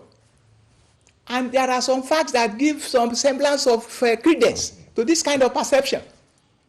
Even when the British were to leave this, even when the talk of the 1914 amalgamation, which Lugard championed through, working as a colonial official, it was not done in the interest of the groups in Nigeria that were brought together. It was done mainly and essentially for the economic interest of United Kingdom, because the North did not have enough. The British could not generate enough revenue to run the administration in the North, and there was much more in the South. They felt that by blending the two, the British would not be forced to or compelled to subsidize the administration of the North. And even in the various constitutional processes that went through to get independence, the situation was skewed to favor the North. I'm talking with that sense of the ethics of my discipline as history. It was skewed. Now, if you want to change this, there are minimum actions that we should take immediately, and not just talk about them. This question of police something. I have been an advent. I mean, I have been personally arguing all the time before that for unity and this type of thing, it should be police should be unified. There is no longer any reason for one centralized police system anymore in Nigeria. The federal system, the federal police can be there, but the state police and even local government police have become very, very, very necessary and urgent. Let us do it fast. Then the federal government should not give the impression that because a particular trade group, the herders, because they are Fulani, then we should give special consideration. No. Let it be open. Let it be general. Cattle herding is a business. Just as you have farmers, just as you have other groups of traders and business people. Let them be treated at par. I don't say deny them. And then don't ever attempt to adjust or amend the land use decree now. If it's done, you are going to set this country on fire because people will misinterpret your intention. For now, don't do it. And people are arguing that it's the National Assembly that you want to go to if you want to do anything. Which National Assembly?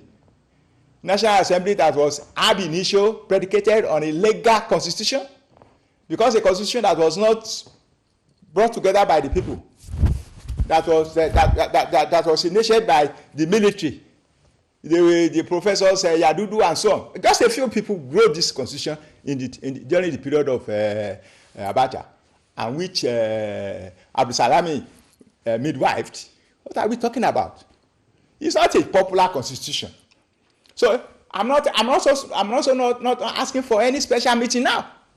I subscribe to the idea that the 2014 conference and this report should be looked into.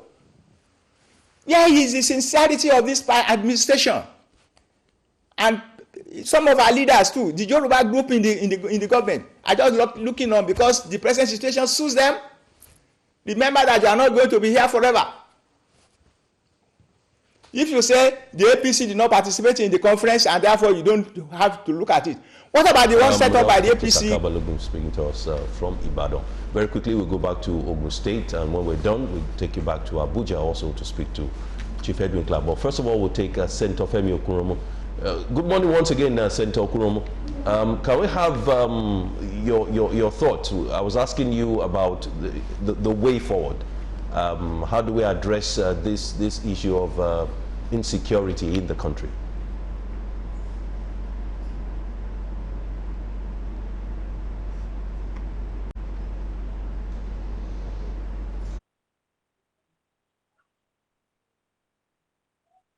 It's dead again.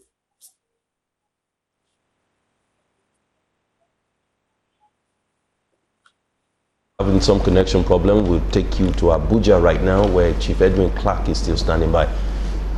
Good morning once again, Chief. You were sharing your thoughts on the way forward regarding the security situation in Nigeria.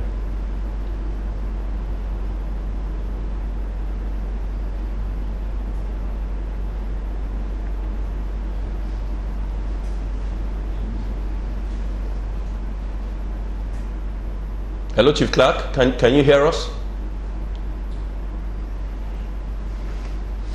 Seems we're having some connection problem there. Let me come back to General Shola Williams. The Nigeria is a signatory to a 1998 ECOWAS Transhuman Protocol, which guarantees free movement of pastoralists across the West African sub-region. Some believe this is a self-inflicted wound that should be jettisoned, and we as a nation need to assert our sovereignty in terms of arms control, drug control, terrorism, and so on. What's your perspective on this treaty, and how is that affecting us, security-wise in Nigeria? No. Before I answer that question, we spend so much time on the political issues rather than looking at the security. Right. People in the street are not concerned at that level right now. What they are concerned about now is how can I feel safe in the community in which I am. Okay. Therefore, while we are talking about the political aspect of it, we need to look at the people that are concerned now about being able to move from one place to the other. And what does that mean? For example, here we have security structures on the ground. You take the police, for example. Osinbajo said, put the army on the highway. Simple question. Why did you create the mobile police? The mobile police wears a uniform that's different from the policeman, carries a gun, okay, like a soldier. So what's the difference between a soldier and a mobile policeman? The simple difference is the training. And the mobile police is trained to be on the highway, to check armed robbery, to check bandits, to do anti-terrorism. Let them do the job. So if they are not up to the training, train them to be able to do the job. Okay. The second point is this, is that state government have taken some initiative. Lagos State, for example, LASMA, neighborhood community, this thing, and so on and so forth. River State has done the same thing. So there are some initiative on the ground, okay, with respect to other state or local government police. If you go to every local government in Lagos, you see people in uniform. What are they doing? Directing traffic. You can train them to become the local government police. You can train the neighborhood community to be the state police, okay? And that can spread. Now the point is this, is that Buhari said you can have state and local government police. Some governors say, no, we are not ready. We haven't got the money to pay them because we cannot even pay civil servants. The simple question is this, is that the same governors give billions to buy equipment and everything to the federal police. So why can't you use that same money for the state and local government police? And secondly, about this harassment and bandits and everything that you're talking about.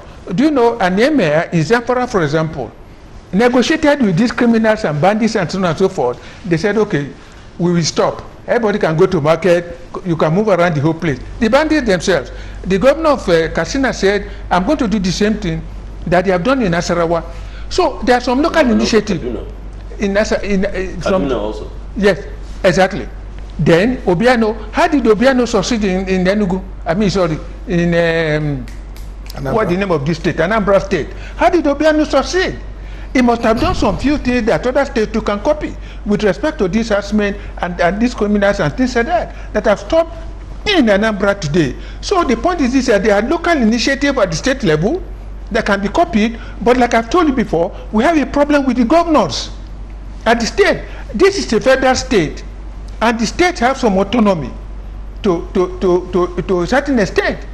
Because if Lagos State were waiting for the Buhari or anybody, so Buhari has now said I have state and local government police. So what are they waiting for? That's number one. Number two, we've got to be serious. I'm telling you, you haven't got a matured political system. I keep saying, not the case of Chief when they were members of the Action Group. We can tell you, okay? Can they compare the parties of today to the Action Group of the past? Who is going to bring them up to that level? This is what I'm saying. And most importantly, if you go to any party in the world, they have a manifesto for security. And how they are going to look at security, how they are going to do the governance system and everything. Nothing. Now, when you come back to the Nigerian police is so outdated in structure and organization. We need to divide the Nigerian police into 3 separate parts. One is for crime intelligence and investigation, separate. Mobile police, separate. And then the state and local government police, we have somebody at the federal level for standardization, monitoring and evaluation, so that we can have the same standard of policing all over Nigeria. They don't have any control over them. It belongs to the state and local government chairman. Okay. Now, within the state itself, the state government must accept that local government chairman must have control over the local government police, and then to put down guidelines of their various mandates and responsibilities. You have civil defense. What is the job of civil defense? They're supposed to defend pipelines and things like that so that people cannot bust it. So you can solve those problems without talking about the constitution. That is technical. That is what we call security sector reform. And we can do that right now. We can do that right now. And if you can do that right now, to a certain extent, you can minimize the security problems and security issues that we have in Nigeria today. It's not, see, traditional rulers that Oshibajo is waiting this time to go and consult. They are civil servants. They are civil servants. That's why, see what Ganduje did to the M of Kanu. They are civil servants. What powers have they got? What should have happened is that today we have a Sharia judge as the Chief Justice of Nigeria. We practice Western law. You can as well put a customary judge to be the Chief Justice of Nigeria now. Why not put a customary law there? After all, some scholars have developed what we call a customary jurisprudence, Father Njoku have done for the Igbo and co. So the point is that there are so many things that can be, done well now without the political issues that are concerned. But like National Security Advisor told the Senate one time, he said, the president you have does not read, he does not listen, he has a cabal that, tells him what to do. And like he said recently, the $1 billion that he got for security issues, he didn't know how to spend it, and he's National Security Advisor. So you have a problem with the human being that you have put as the president, who hasn't got the intellectual ability to go anything. That's all. Let's not go No. It's very important. It's very important because he's the leader. He's the leader, and that's why everybody keeps mentioning president. That is the point. If at the state level too, you have a governor who is incompetent and incapable, and you think everything will go right, because in our present system, the president reports only to God. In the state, the governors report only to who? Who is the governor of Lagos State reporting to? Who is the president reporting to? And I just give you an example of South Africa, where the president reports to the parliament. We haven't got accountability system. It's a problem in Nigeria. That is the point.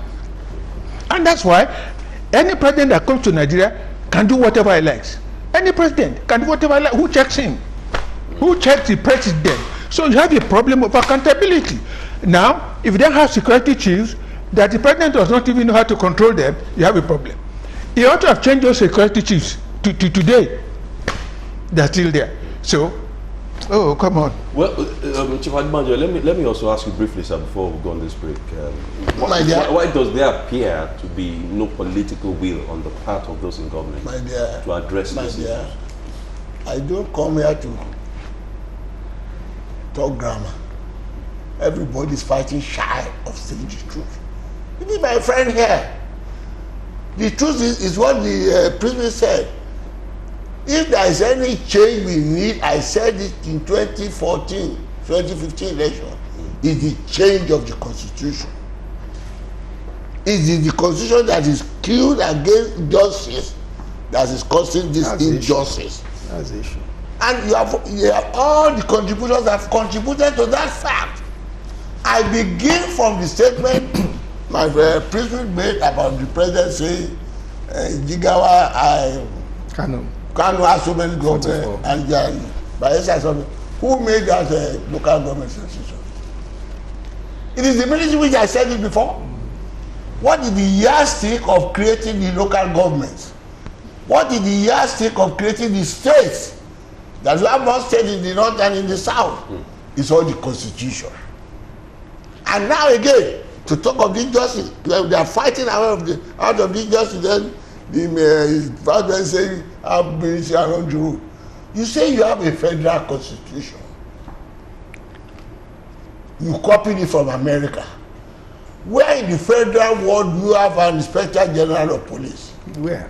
Where in the world?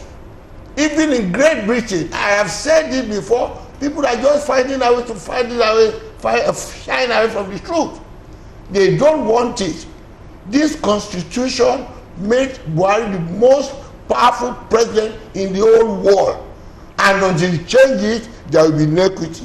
And if you don't change it now, Nigeria will not exist. Go along. Nobody was Balogun mentioned. It was the military that created this local government to suit them. The military power that almost every general wanted a local government in the same place. An example is, take the case of Lagos. Lagos and Kano are pari passu in population at that time. Then they created the gigawatt of it. Then they created local government, so many local government in Kano, remaining citizens. And now one of the injustices that is causing problem is South. They now say the derivation, what do you call it by now? The 10% derivation? Derivation? No, derivation, you call it, what do you call it now? Resource control. We have got it through in 1954. Resource control is just derivation. Awolowo fought for it in 1954 at the conference. All the problems you are having now were solved by our founding fathers because of the heterogeneous nature of the country. That was how they arrived at federal constitution. The manifesto constitution was like this one. And Chief Awolowo told them, you can't have a country like that. How do you have a country where a region is greater than the rest of the country? That was what took them to London Constitutional Conference. That was how we got the 1954 constitution that created preeminence in all the regions, and they have their autonomy. Follow it up, if they are honest. It is that constitution that have given them autonomy that created the premiership and all that, and Sardauna stood Kaduna, Awolowo Ibadan, and all that. All the autonomy you have there, is that what we have now? It is that autonomy that gave pace after Chandos and gives the well. Is this the condition that we have peace? Say yes. That was how we got the independent constitution. You are very anxious about the solution now. The solution now is in the constitution.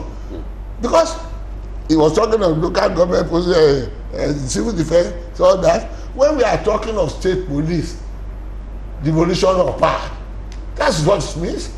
If you are anxious, if you are serious, if you are honest about keeping this country together under a federal system, why should you have a station to create state police? Even in Great Britain, which is a unity form of government, they haven't got the centralized police. You have cosmopolitan police. How can you bring somebody from Maiduguri to come and take care of security in Lagos? What terrain, what language does he understand? These are all the implications of security. So when we are talking of state police and all that, then they say, oh, if you say state police, the government will be using it against the opposition. Is the federal government not using the police against the state that does not belong to it? What nonsense are you talking? You don't want to face the truth. The truth is, change this constitution now. I'm emphasizing it because what is going to happen in the future, I don't know. It is injustice that's in this constitution that is creating the trouble. And as you remove that, and you ask what is the immediate one is devolve the powers of security to the state. And that's what will happen. And my friend said that when they said they want to have some state cannot have it. The question of state police is not a question of financial viability under the constitution. If you devolve powers, you dissolve powers of the police, all the money in the federal government will devolve down with it to the state. And there's no question of any state not having powers, not having the money to implement it. It is constitutional provision. That's what you want to hold, to be penalizing this state that don't obey you.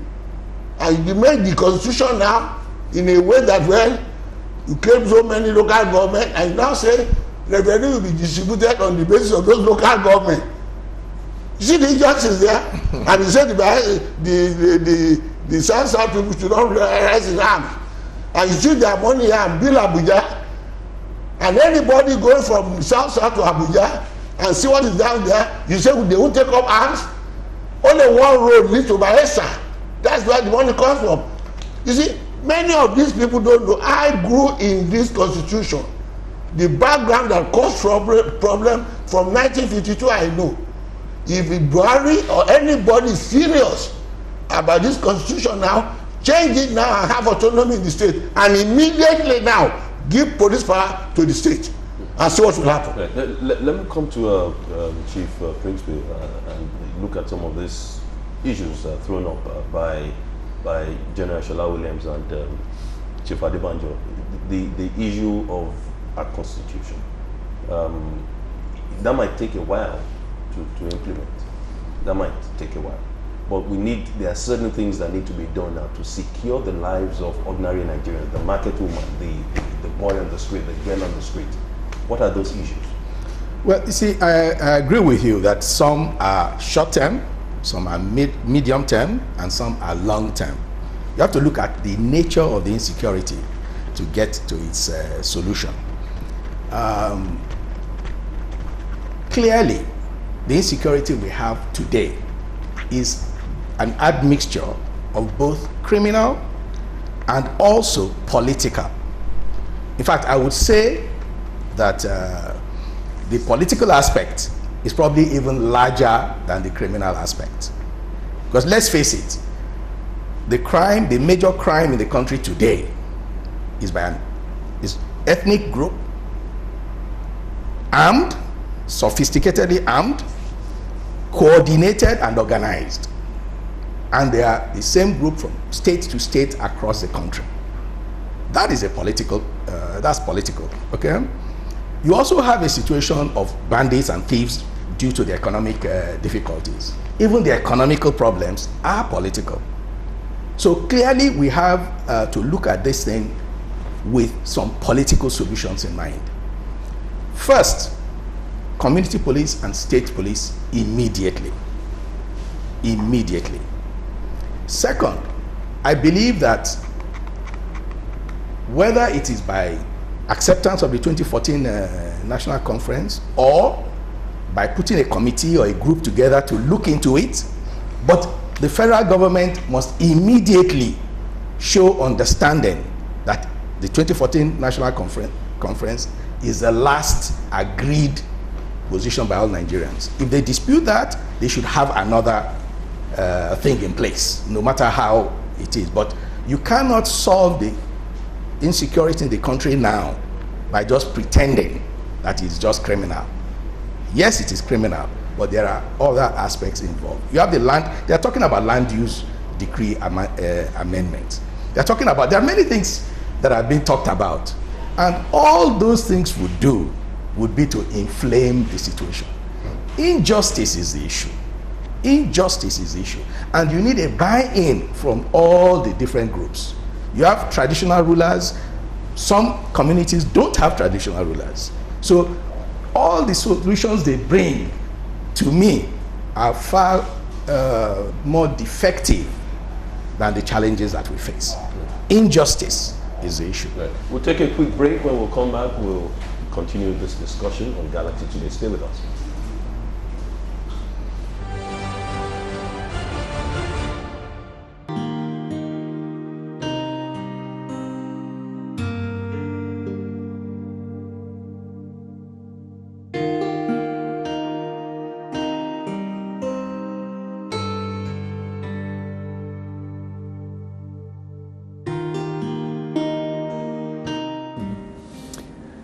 Bottom line word is the one word definition of problems: leadership.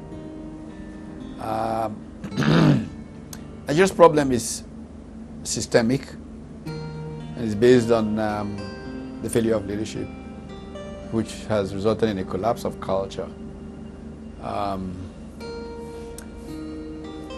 It's important to engage in this very important subject without getting academic, because it's as basic as it was seen coming. There's nothing happening now that was not projected to happen 25 years ago. And if you go back and listen to or watch interviews that I gave 20-something years ago, you will see how today was laid out as happening.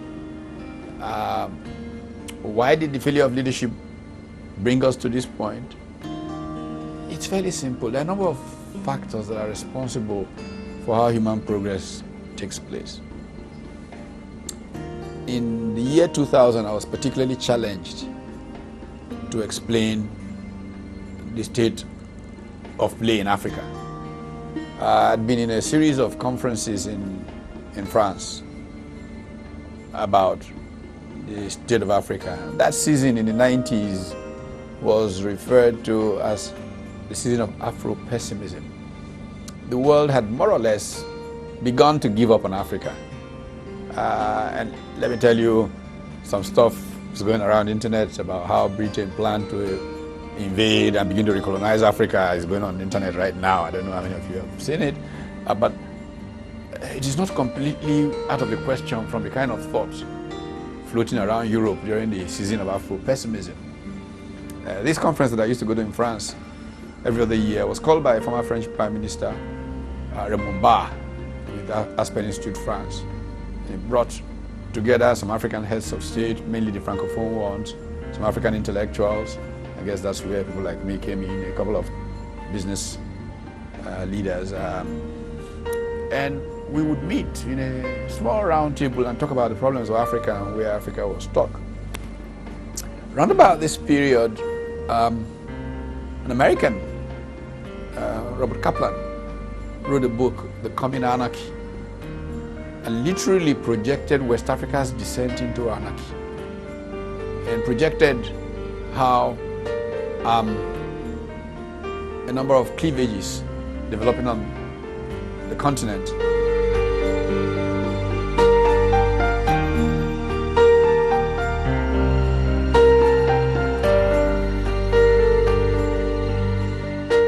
We have a major crisis of legitimacy for the Nigerian state. That's even the starting point. Now let me tell you, a lot of conversation in Nigeria is without proper education, without enough information. And so we look for the single story and rally around the single story. One single story, for example, is there's a plan to Islamize Nigeria, and these security things are around it. I don't know whether there's a plan or not. I can't stand for what I don't know. But what I know for a fact is that that single story narrative is very simplistic. Just think of the fact that these people who are trying to Islamize Nigeria have killed more than 10 times as many Muslims as they have killed of non-Muslims. Why do you Islamize by killing the people who are supposed to do the Islamizing? So it shows a limitation in analysis, of our understanding. The truth is that there's a significant loss of authority over territory, over the Nigerian space by organized government in Nigeria. See, between Kaduna State, Niger State, Zamfara State, and now entering Sokoto State, there's a huge territory. This is Northwest. We're talking about Northeast that has been lost to Boko Haram and all that. I'm talking Northwest. There's a huge territory running into hundreds of miles, bigger than many African countries, that the governments of Nigeria don't have authority over. They're just forests run by bandits. They have their own government. They do all kinds of things. And I've often, when I met my friends who are in power, asked, what are you doing? You get all kinds of different stories. Some say, look, we've said they should go and bomb those forests. If you bomb the forests, international community will say you're killing civilians.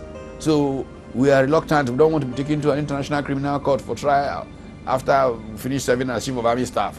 And stuff like that. You hear stuff like that. I said, okay, so what's the strategy? Is Nigeria giving up on these swaths of territory? And people look at you because we don't have rigor in policy making. We don't have rigor in public conversation. Nigerian people don't even know what is going on. And so we reduce it to these simple, single stories, and we all start getting angry and abusing each other on the internet. But we've got more complex issues before us.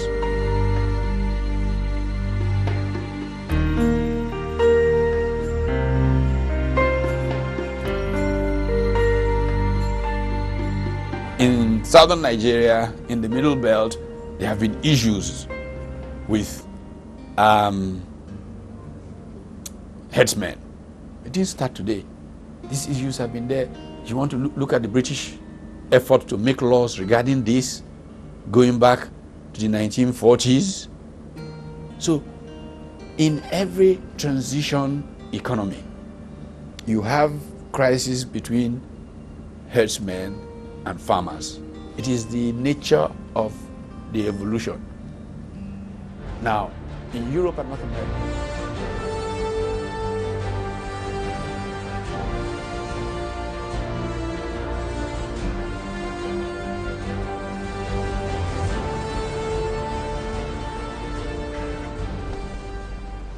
welcome back into the studios. At the break, you had Professor Pat Utomi, who was speaking to Kelly Giga just yesterday.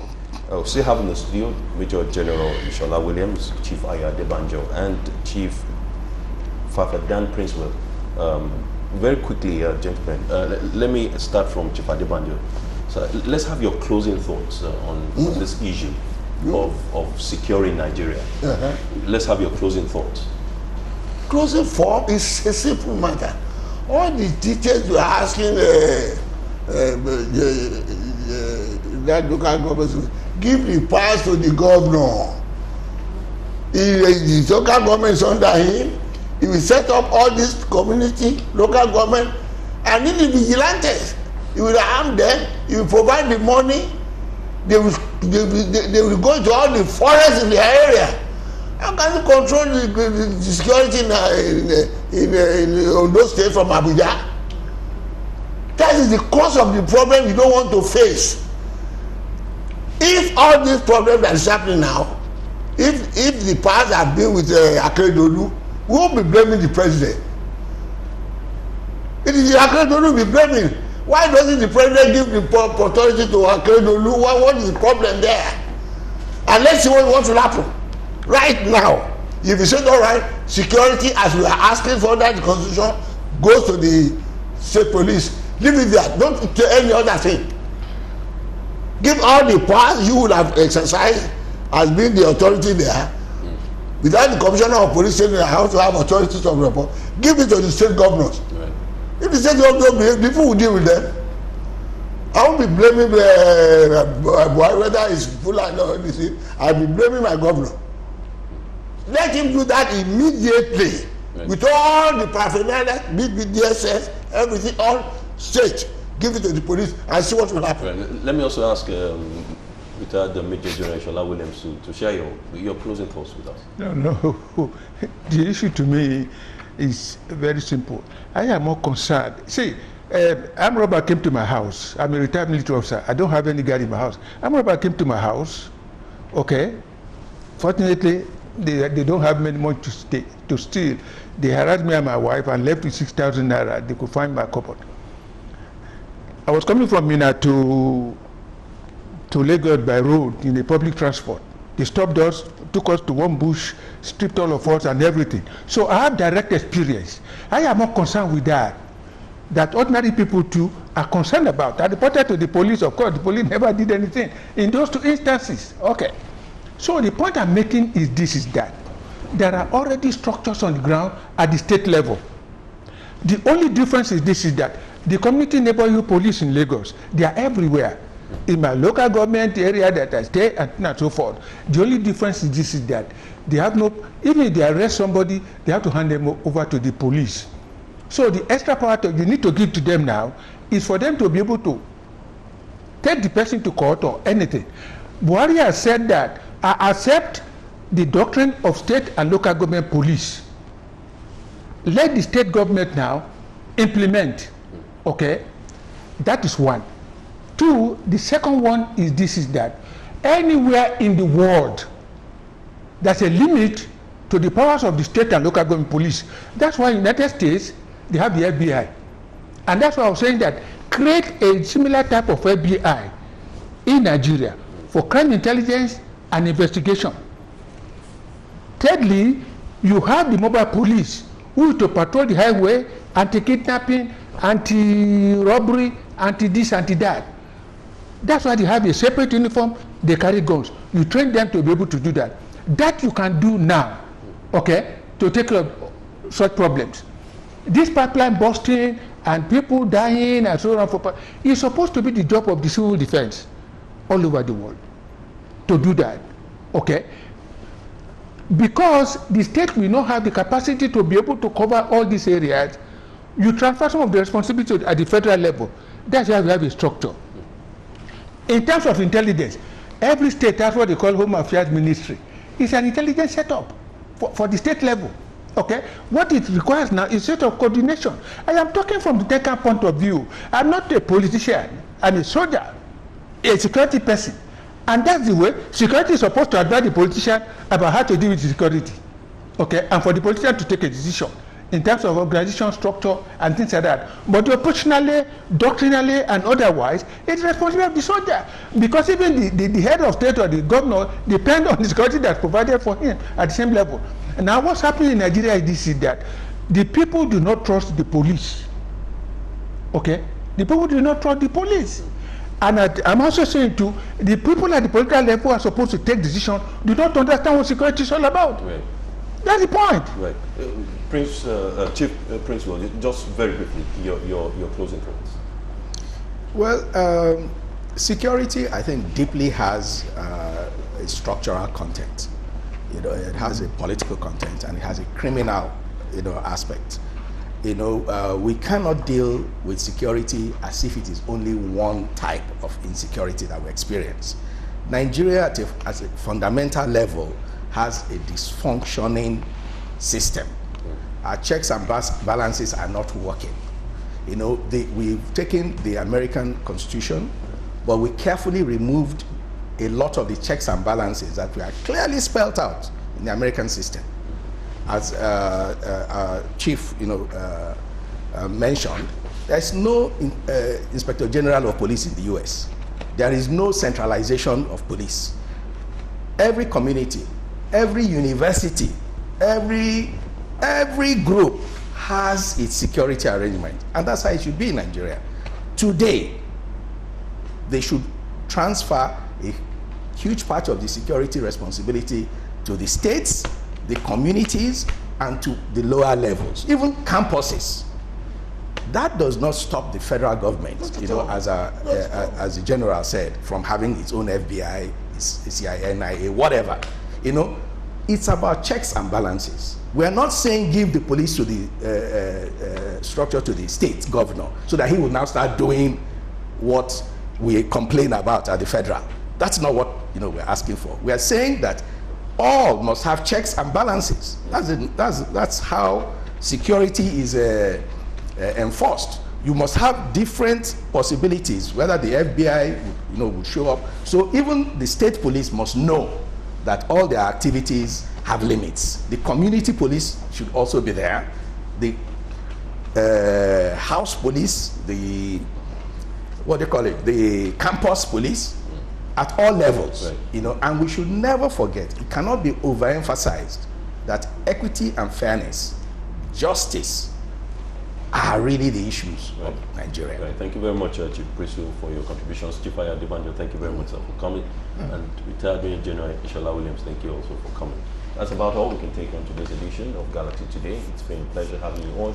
My name is Kola Wale Akintoba. We'll see you tomorrow. Bye for now.